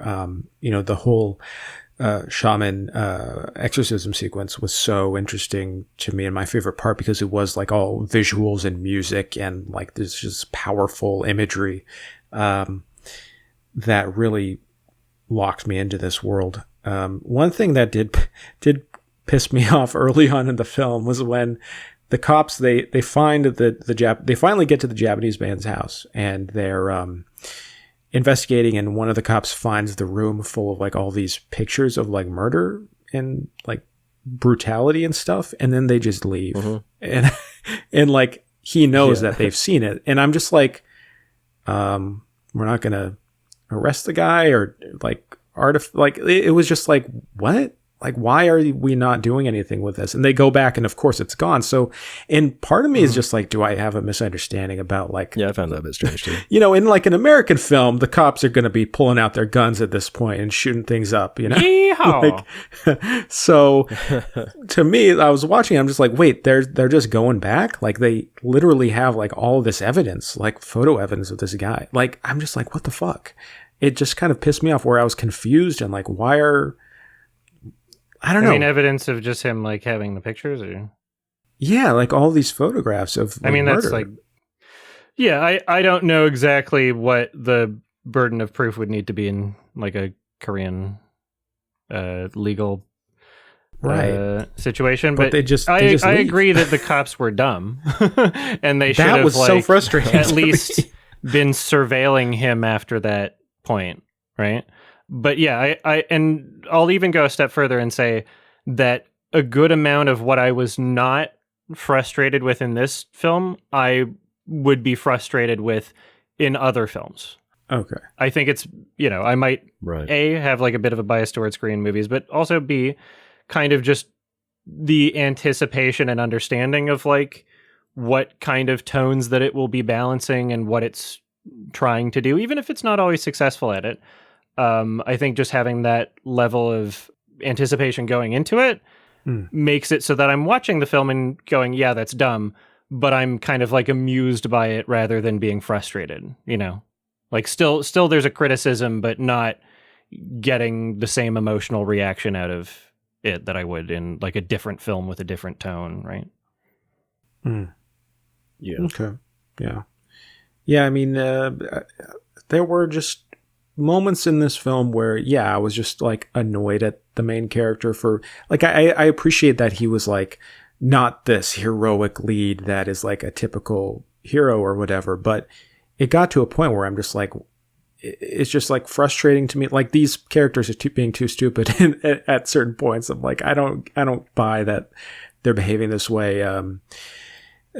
But yeah, it is just kind of like that up and down feeling of like serious dreadful sequences of like intensity. Like anytime the dog is on screen, like the guy's dog is barking at them, they're fighting the dog. Like it's very harrowing and upsetting, and like and also like really whimsical but disturbing moments when the guy gets struck by lightning. Like that to me was like a perfect blend of like this dark but like funny, like weird, that was disturbing imagery. I'm like, what the fuck? Like that's when it was so interesting to me. But yeah, other moments when it's like the zombies, they're all fighting the zombies and they're just like bumbling around when it's like the Three Stooges, like it was harder for me then, but yeah. No, that's totally fair. I think that this director has a long way to go in terms of like, becoming one of the greats or whatever. But over the course of his career, he's only made like 3 features. Like he has improved with each one in different ways. I would consider this to be my favorite of his. And I do hope that over time, like he continues to balance things better. I think even, regardless, this is a very beautiful looking film. I'm glad I got the 4K because it's like honestly one of the better 4Ks that I've seen in terms of just look great in 4K. The quality of the image and the color. Very few films where I'll be like, oh yeah, the HDR totally makes sense here. Where this one, it's like, oh damn, it's like it's doing some really nice looking stuff. And again, yeah, what you said with the tone as well, Alex, I think it does a great job with that. Just the atmosphere, the setting, and everything. Sorry, I just wanted to ask you, Adam, what other Korean horror films would you recommend? Horror films? Horror films. Okay, let's see. I'm trying to figure out which one's based on your taste. Because there's things that I love and I don't know if you would necessarily love. The one that I talked about, that I asked Alex about, called The Host, it's 2006. That's a monster movie directed by Junho Yeah, Bong, I've heard Bong of that. Joon-ho. That's really great, and I think that would be an interesting one for you to check out because it has a lot of similarities to this, that it just balances things way better, and is more like refined in terms of like creating the like perfect sort of product. Thirst is a movie that I love. I have no idea if you would love it or not, but it's directed by Park Chan-wook, the guy who did Old Boy. It's a vampire movie. I think at the very least you would find it interesting. And I think, there's a director's cut. I watched the director's cut for that one. I think it's a bit longer, but and then what's the movie called? Hold on. Do I have to find it by looking up the fucking actor that I remember? Audition's a good one. Audition's Japanese. That's Takashi Miike. Oh, my bad. No problem. But that's a great movie. Wait. I remember now. I'm going to look it up because I remembered that Adam Wingard is making a remake of this. So I'm going to his IMDb to find the title. Or did that get canceled? Because I don't see it there. Okay, I'm going to look up the actor that I know is in it. I'm definitely going to check out those films. Especially, I'm interested in seeing Thirst. I'm actually I have a goal to watch all of Park Chan-wook's filmography. Oh, great! Hell yeah! Just all the way through. He's a great director. I got these nice Blu-rays of what is it? Sympathy for Mr. Vengeance or something like that, and Old Boy and his other in that trilogy, Lady Vengeance. Lady Vengeance. Yeah. I'm gonna watch those soon. Cool. Yeah, I found the title of the one that I was looking for. It's called I Saw the Devil, but I have a suspicion that you might also have some issues with that, although I would argue it's like definitely not like slow at all. It's just there's some cheesy there's some kind of cheesy and illogical things going, but it's a very fun like actiony horror. It's like horror action. Oh yeah, that's like kind of a crime one. There's a lot of similarities with like the bigger, or at least the Korean films that we find out about in the Americas or whatever. There's definitely a feel to them and like types of stories. So in the same way that, you might look at some of the similarities in like Bollywood or Indian cinema and just be like, oh yeah, that's a Bollywood thing. There's things like that in Korean movies. Okay, thank you. I'm going to check those out, actually. They are on the watch list. And then if you're looking for sad stuff, do Lee Chang-dong. It's great. Oh, I don't want any sad stuff. He's fucking awesome. I think you might really actually...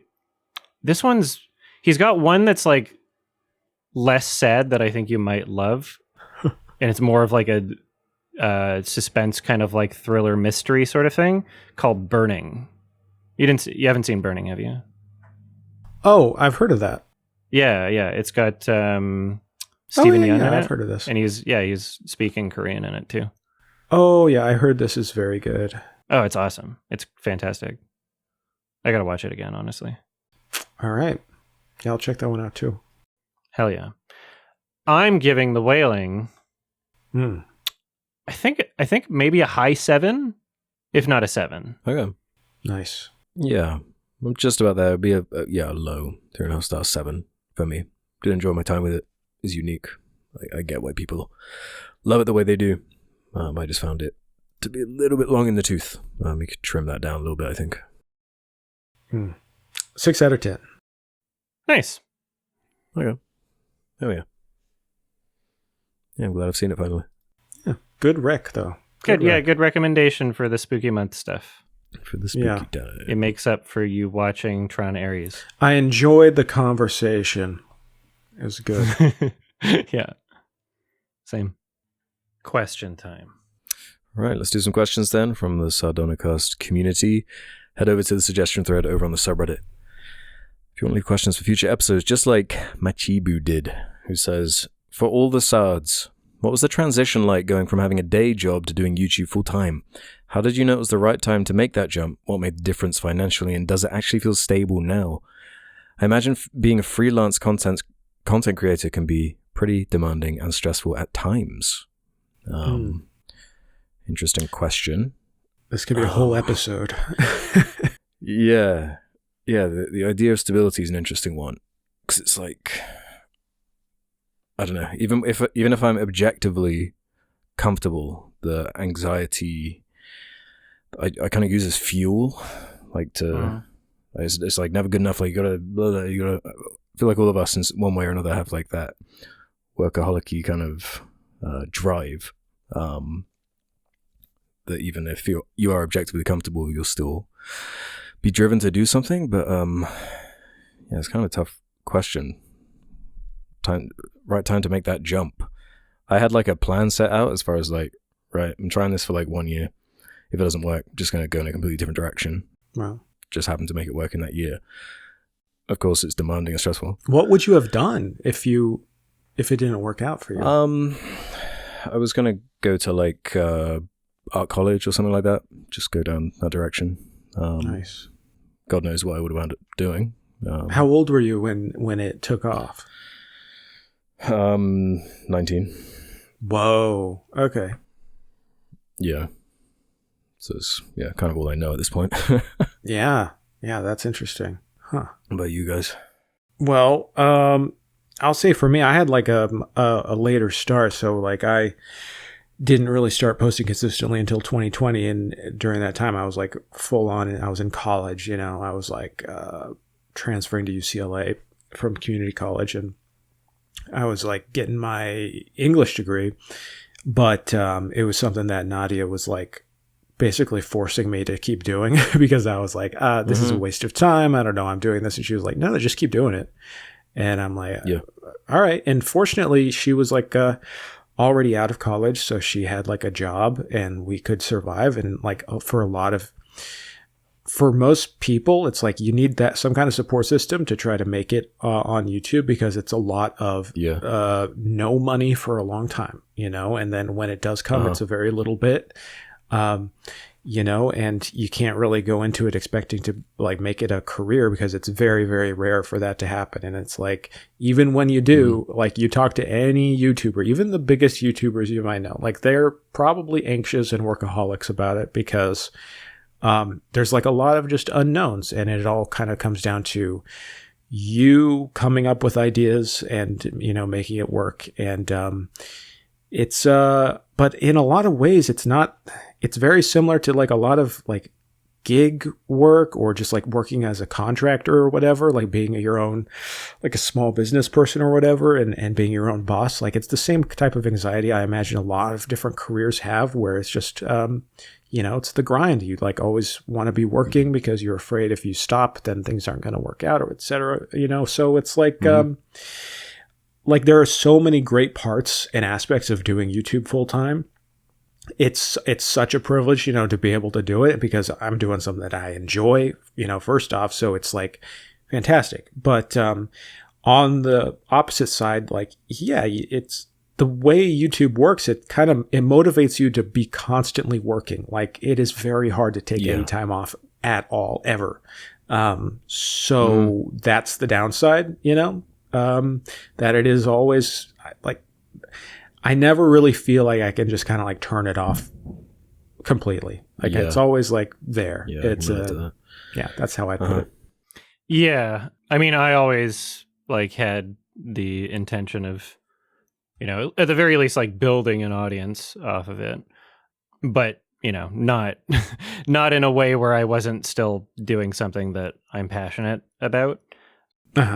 Like I was doing my music stuff before film review stuff, and I saw that algorithmically, if you want your music to take off on the internet, you have to do fucking cover songs. And the cover songs have to be of artists that are super fucking popular. And, at the time it was like Lady Gaga, but it's like, okay, I could make a cover of a song and it wouldn't be like passion. It wouldn't be me, right?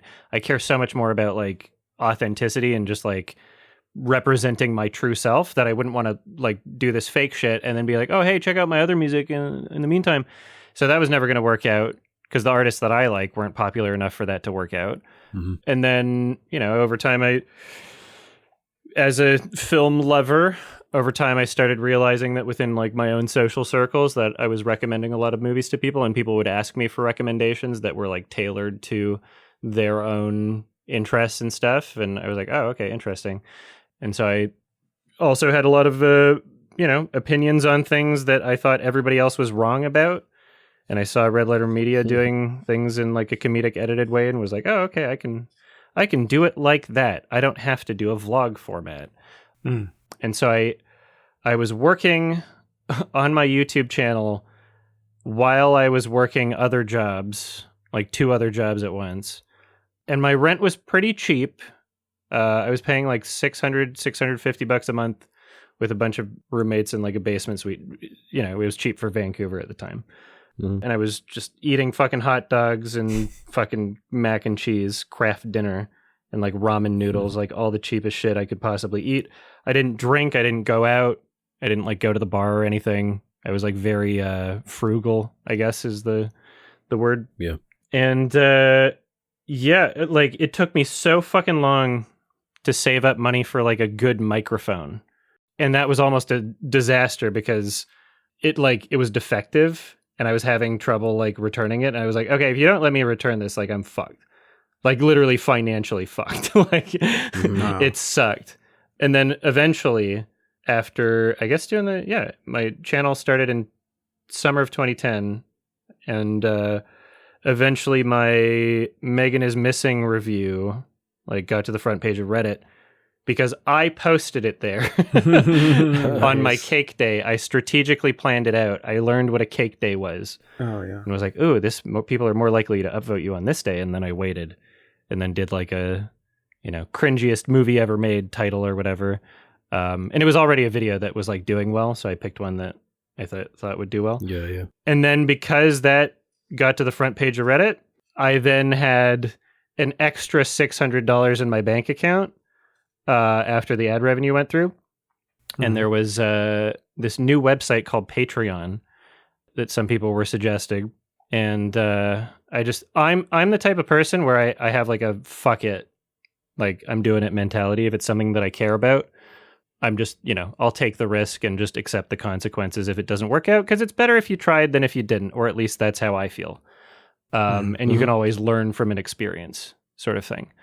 And so, yeah, I made a video just being like, hey, everybody, I'm quitting my job. And if you want to see me do this full time, go to this Patreon thing. And it wasn't a lot of money at first at all, for sure.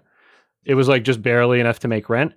But because of that, then being able to do it full time, it's kind of an exponential growth, because the more content I'm making and the more I'm able to focus on the content, then the more that it grows. And so, yeah, there was never really like a question of like it not working out for me. Like, sure, like it was a possibility, but I don't know. I was a risk taker, and I, still am in many ways. And I was one of the first people to transition to Patreon as like a full-time thing. That thing in the background of my streams, that like cardboard film royalty. Yeah, they sent me that. And I got like a thank you letter and everything, because that was from Patreon. Yeah, I didn't realize it at the time, but like I was like one of the people that helped Patreon grow as like a website, and like gave it a sense of legitimacy, because I was like one of the first people that was like, hey, I'm quitting my job, I'm doing this, which was like, kind of what the website was for. Because early YouTube was kind of skittish about Patreon. There was like a weird narrative about it at first that you wouldn't really even think about nowadays. Like, it's so like standard and everyone has one. Yeah. But yeah, I guess I didn't realize you were on it that early. Oh yeah, super early. I was literally in the top 100 earners in the first year, and I never will be again. Because the only reason I was because the platform was so small. Right. That like... It's still proving itself. Oh yeah, like that, like it was possible. Now it's like fucking porn games and making like $100,000 a month and shit. Like it's not possible to be in the top fucking 100 for me. But yeah, people like designed their like campaigns around like things that I was doing, and like expectations and like perks and stuff. Like a lot of people just like looked at my page and just like did that, which was kind of cool. But I guess to try and fully answer the question, yeah, I mean, like, because of my like recent like health issues, and also just being kind of like a workaholic for however many, like a decade straight, biting me in the ass, and now my arm doesn't work properly, and other random chronic health issues. Because of that, like I've had to like not do as much content or not spend as long on it. Like just literally it's not possible. And as I'm like figuring out all of these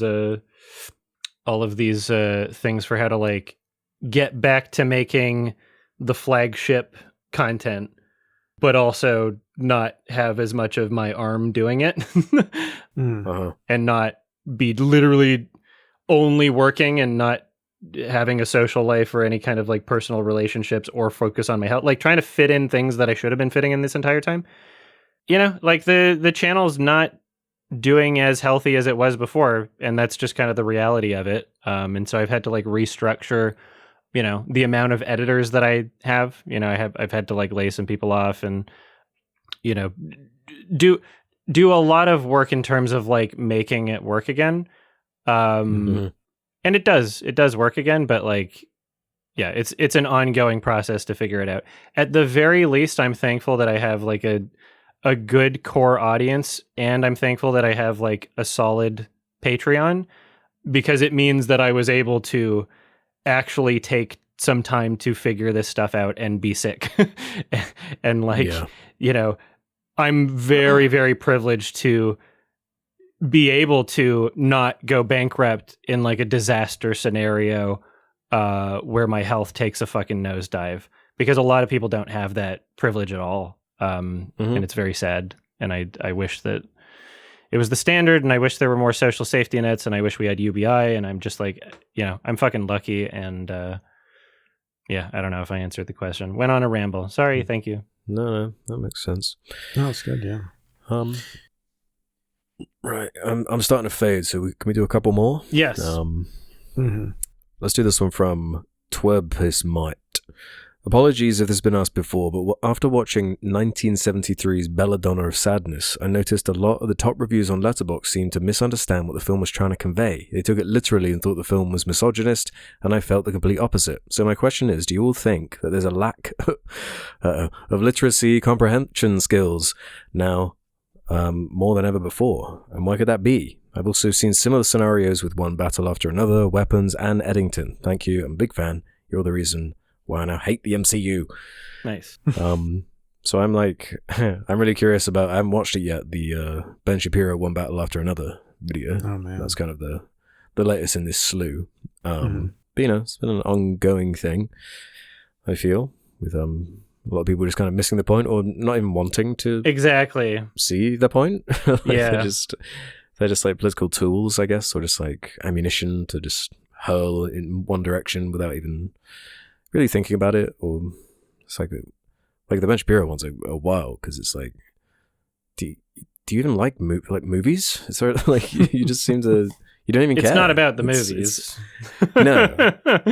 Yeah, it's incredibly strange. And just kind of, once you see through it, it's like, it's so barefaced and obvious to me, but it seems like, I don't know, it kind of works on a lot of people. Yeah, I don't know if I agree that there's like worse media literacy over time. Like, I don't know if I agree that it's getting worse. I think a lot of things we think are getting worse are just because we see more of it, because we're exposed to more of it on the internet. That's true. But yeah, I don't think that like there would be more people understanding a film if it were released 20 years ago than today, sort of thing. Like, I don't think that that's necessarily the case. I do agree that like perhaps the bigger problem isn't even necessarily like a lack of comprehension understanding a movie versus a lack of willingness to even try to understand something. Because people like Ben Shapiro and also, I don't know, the most popular channels, things on the internet discussing media at this point, a lot of them, it's not about like a genuine experience. It's about conforming to a culture war worldview. And they talk about things that conform to it in ways that they know kind of how they're going to spin it before they've even seen it, really. You know, so like I think dishonesty is more of an issue than like the media comprehension is just the incentive structures that people have for bad faith engagements. Yeah, like not even wanting to understand something. Like that's not the goal. Yeah. Yeah, I watched the new Mr. Scorsese documentary series on Apple Plus, Apple TV, this past weekend. It's like a 5-episode series. Fantastic. I recommend you guys check it out. It is so good. Sounds cool. Goes through his whole career and everything. Really well edited, great documentary. But in the what's it called? This just It's called Mr. Scorsese. It's on Apple. In the documentary, it goes through, of course, when he made The Last Temptation of Christ. And the backlash to that, I didn't realize was so massive, where it was like kind of also the rise of the religious right politically in the 90s in the US. So there was like a huge backlash even before the movie came out, where people were like, if you go see this, it's a sin. It's anti-Catholic. It's, it's a sacrilege. It's bad. And of course, the movie.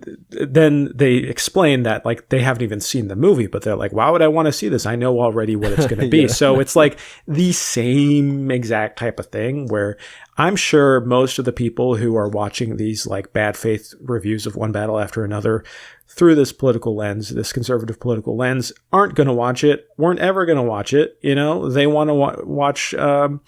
Their favorite conservative media figure criticize Hollywood and talk about how they're woke and dumb, and it's like you can.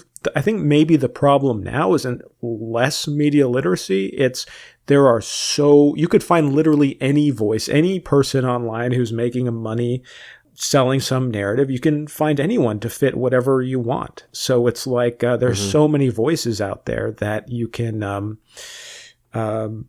buy into. So maybe it is kind of like what you're saying, Adam. It's just we're seeing a lot more of it, this kind of bad faith takes, because there's more voices shouting into the void. It's the incentive. It's not to all three of us. We're doing the things that we're doing because we're like passionate about doing them, right?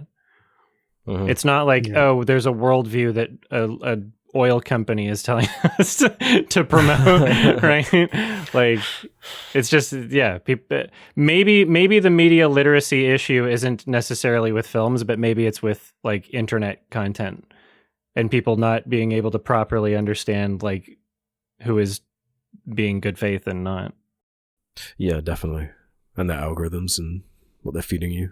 Having some awareness. We probably have a higher awareness than an average user of it, just because of the nature of how long we've used it and making stuff for it. You're just going to understand it a little bit better, I feel. But yeah, that's a big conundrum. If you're entertaining enough and you're good enough at speaking, you can literally make a career online on your own with a video camera, just being mad at anything. Like, you just pick any topic. You can be mad about video games. You can be mad about, and like we've done that. Like, women. I think women, exactly. I mean, we've done that to some extent because part of what fuels the internet and discourse is anger. But it's like we try to come at it from like an honest lens and lend our perspective. So it's like there's a difference, between just trying to sell a narrative and being like an honest actor online. And I feel like maybe a benefit to media literacy in the future will be more and more people recognizing that when they're watching things. It can be hard, even if like you're, I can be tricked sometimes by maybe a left-wing political commentator, and I think they're operating in good faith, and maybe they aren't necessarily all the time. Like we can all be fooled. It's about like questioning your biases constantly, I guess. Yeah. And trying your hardest to be skeptical and questioning yourself. Yeah. Yeah. Literally just what you said. And let's wrap up on continuing on with the one battle thing. This one from Reddit fan. Considering how you all loved one battle after another, how do you guys feel with the latest news about how it's predicted to lose around $100 million? Do you think it means Warner Bros. Are less likely to give not even true. this large of a budget to an all-time great filmmaker like PTA? It's like not even true. It's not even true, really. I mean, like again, like if you're purely looking at box office numbers just from like theatrical, right? There's movies that didn't become hits until they were on digital because of, like there were enough people checking them out on digital after. You'd think that regardless of whether or not it's going to come from digital or the theater sales, there's going to be like an Oscars re-release or some kind of a release, right? Yeah. People are going to watch it then. It's going to be a fucking like classic over time. Like more people are going to watch it over time. Yeah. It doesn't matter whether or not it's like an immediate success in the moment. Like, I'm excited to watch it again. I'm excited to show more people. Word of mouth is going to spread this film, like, you know, it already has, but like even more so for sure. Oh, that classic thing is such a good point that I feel like so many studios are scared of like embracing because they're so risk averse. But like these things will pay dividends if they're like as good as something like One Battle After Another. Exactly. And even if it wasn't, even if it was more of a bomb, right? I feel like a Warner Bros. It should be part of the business model, right? Where you have your Minecraft movies, your Jurassic Parks, your whatever, that are bringing in so much fucking money that you can afford a one battle maybe every year. So you have like your awards movie, you're getting like that positive buzz, but it's being like paid on the back end by the dumb shit, you know? I don't know. I just feel like it's more flexible than just this movie didn't make all the money. Yeah. Yeah, Warner Brothers didn't greenlight One Battle After Another expecting to make $1 billion. Like,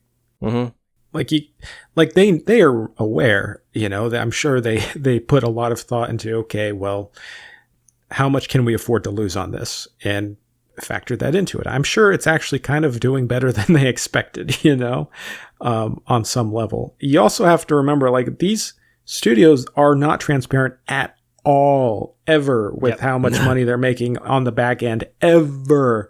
Like, you just can't really trust. And again, like, I'm sure over time this movie's going to pay for itself and then some. So, yeah. And it's not an indication of quality. Like, I hate how it's always leveraged like that. Like, it's really not important in that way. Yeah. No. It seems like there's like some weird like incentive almost to create like a narrative that these things can't or shouldn't be successful, you know? Or maybe it just gets clicks just because the title pisses people off. Yeah, true. Like when they were trying to spin Sinners as a flop, you know, when it was clearly doing very well. I can understand the incentive there. Because the way that his contract was negotiated, like he was able to retain exactly like the rights. Yeah. And so I understand why there would be like a media push to like pretend like that movie. It's like, you shouldn't make these. Like, okay. At least I can understand that one. Yeah. I don't know. Hollywood is in a really weird place right now. Evil. I mean, yeah, Tom Hanks and his, you know, evil cult, whatever. No, but I mean, like, we've gone through COVID and also like the actors and writer strikes happening at the same time. So it's like a lot of upheaval, but it's like it's the same thing that's been happening for the past, you know, decade or whatever. Like there is the issue is like new media and technology, and everyone's on their fucking phones and people aren't going out to watch movies as much. Like that's just like at the heart of it. Yeah. Like they just are not as much of a required entertainment culturally anymore. And that kind of sucks. Yeah, there's so much competing with it. In a theater specifically, too. It's not like people are... Like, maybe, people are watching less movies. It's just people don't want to go to the theater as much. Mm-hmm. You know? Yeah. And it's always seen as, like, the end-all, be-all of, like, a film's success is, like, oh, the box office numbers at the theater.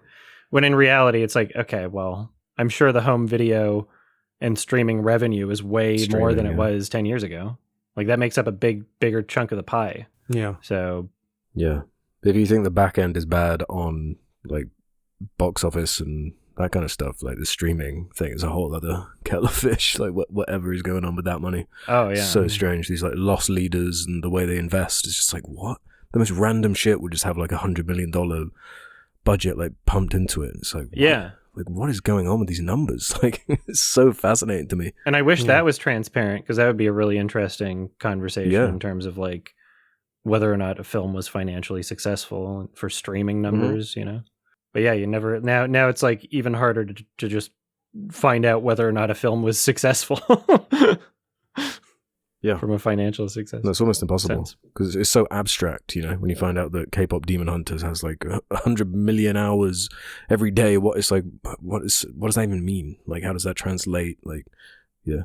I don't know. It means a lot of kids watch it. And a lot of parents don't want to babysit. So they put on the TV.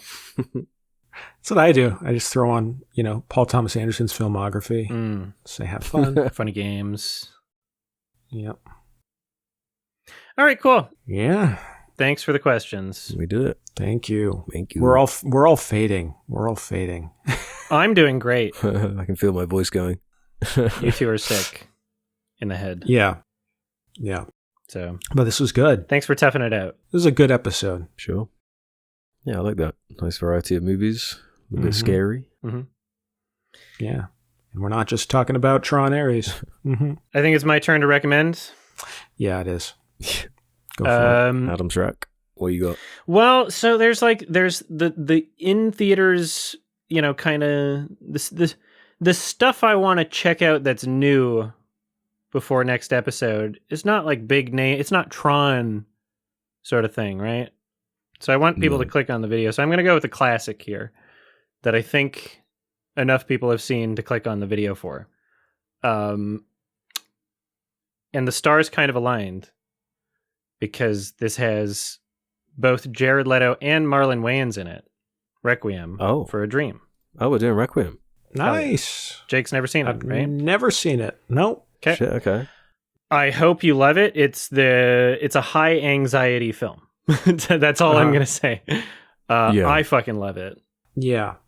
A lot of people consider it to be not a pleasant experience sort of thing, but I would agree with that.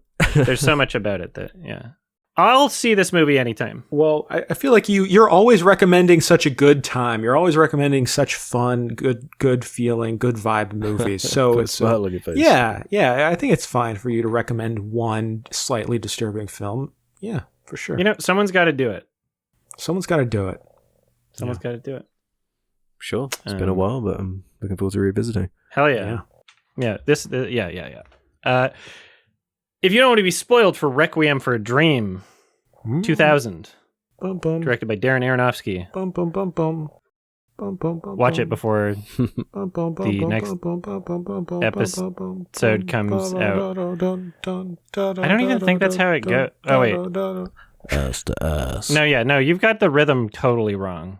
No, I was doing it perfectly. No. I haven't even seen I think it was spot on.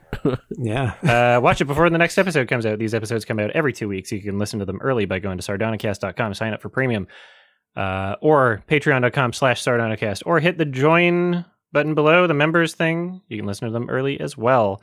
We post the unlisted versions in the community tab for members, so you can listen to them without having your phone screen on if you want, because for some reason YouTube doesn't do that for members exclusive videos, but we can do an unlisted video in the members exclusive post, and that's how we get around it. Don't listen to our podcast on your fucking phones. Actually, I don't really care. Yeah, where do you gotta get the podcast on vinyl?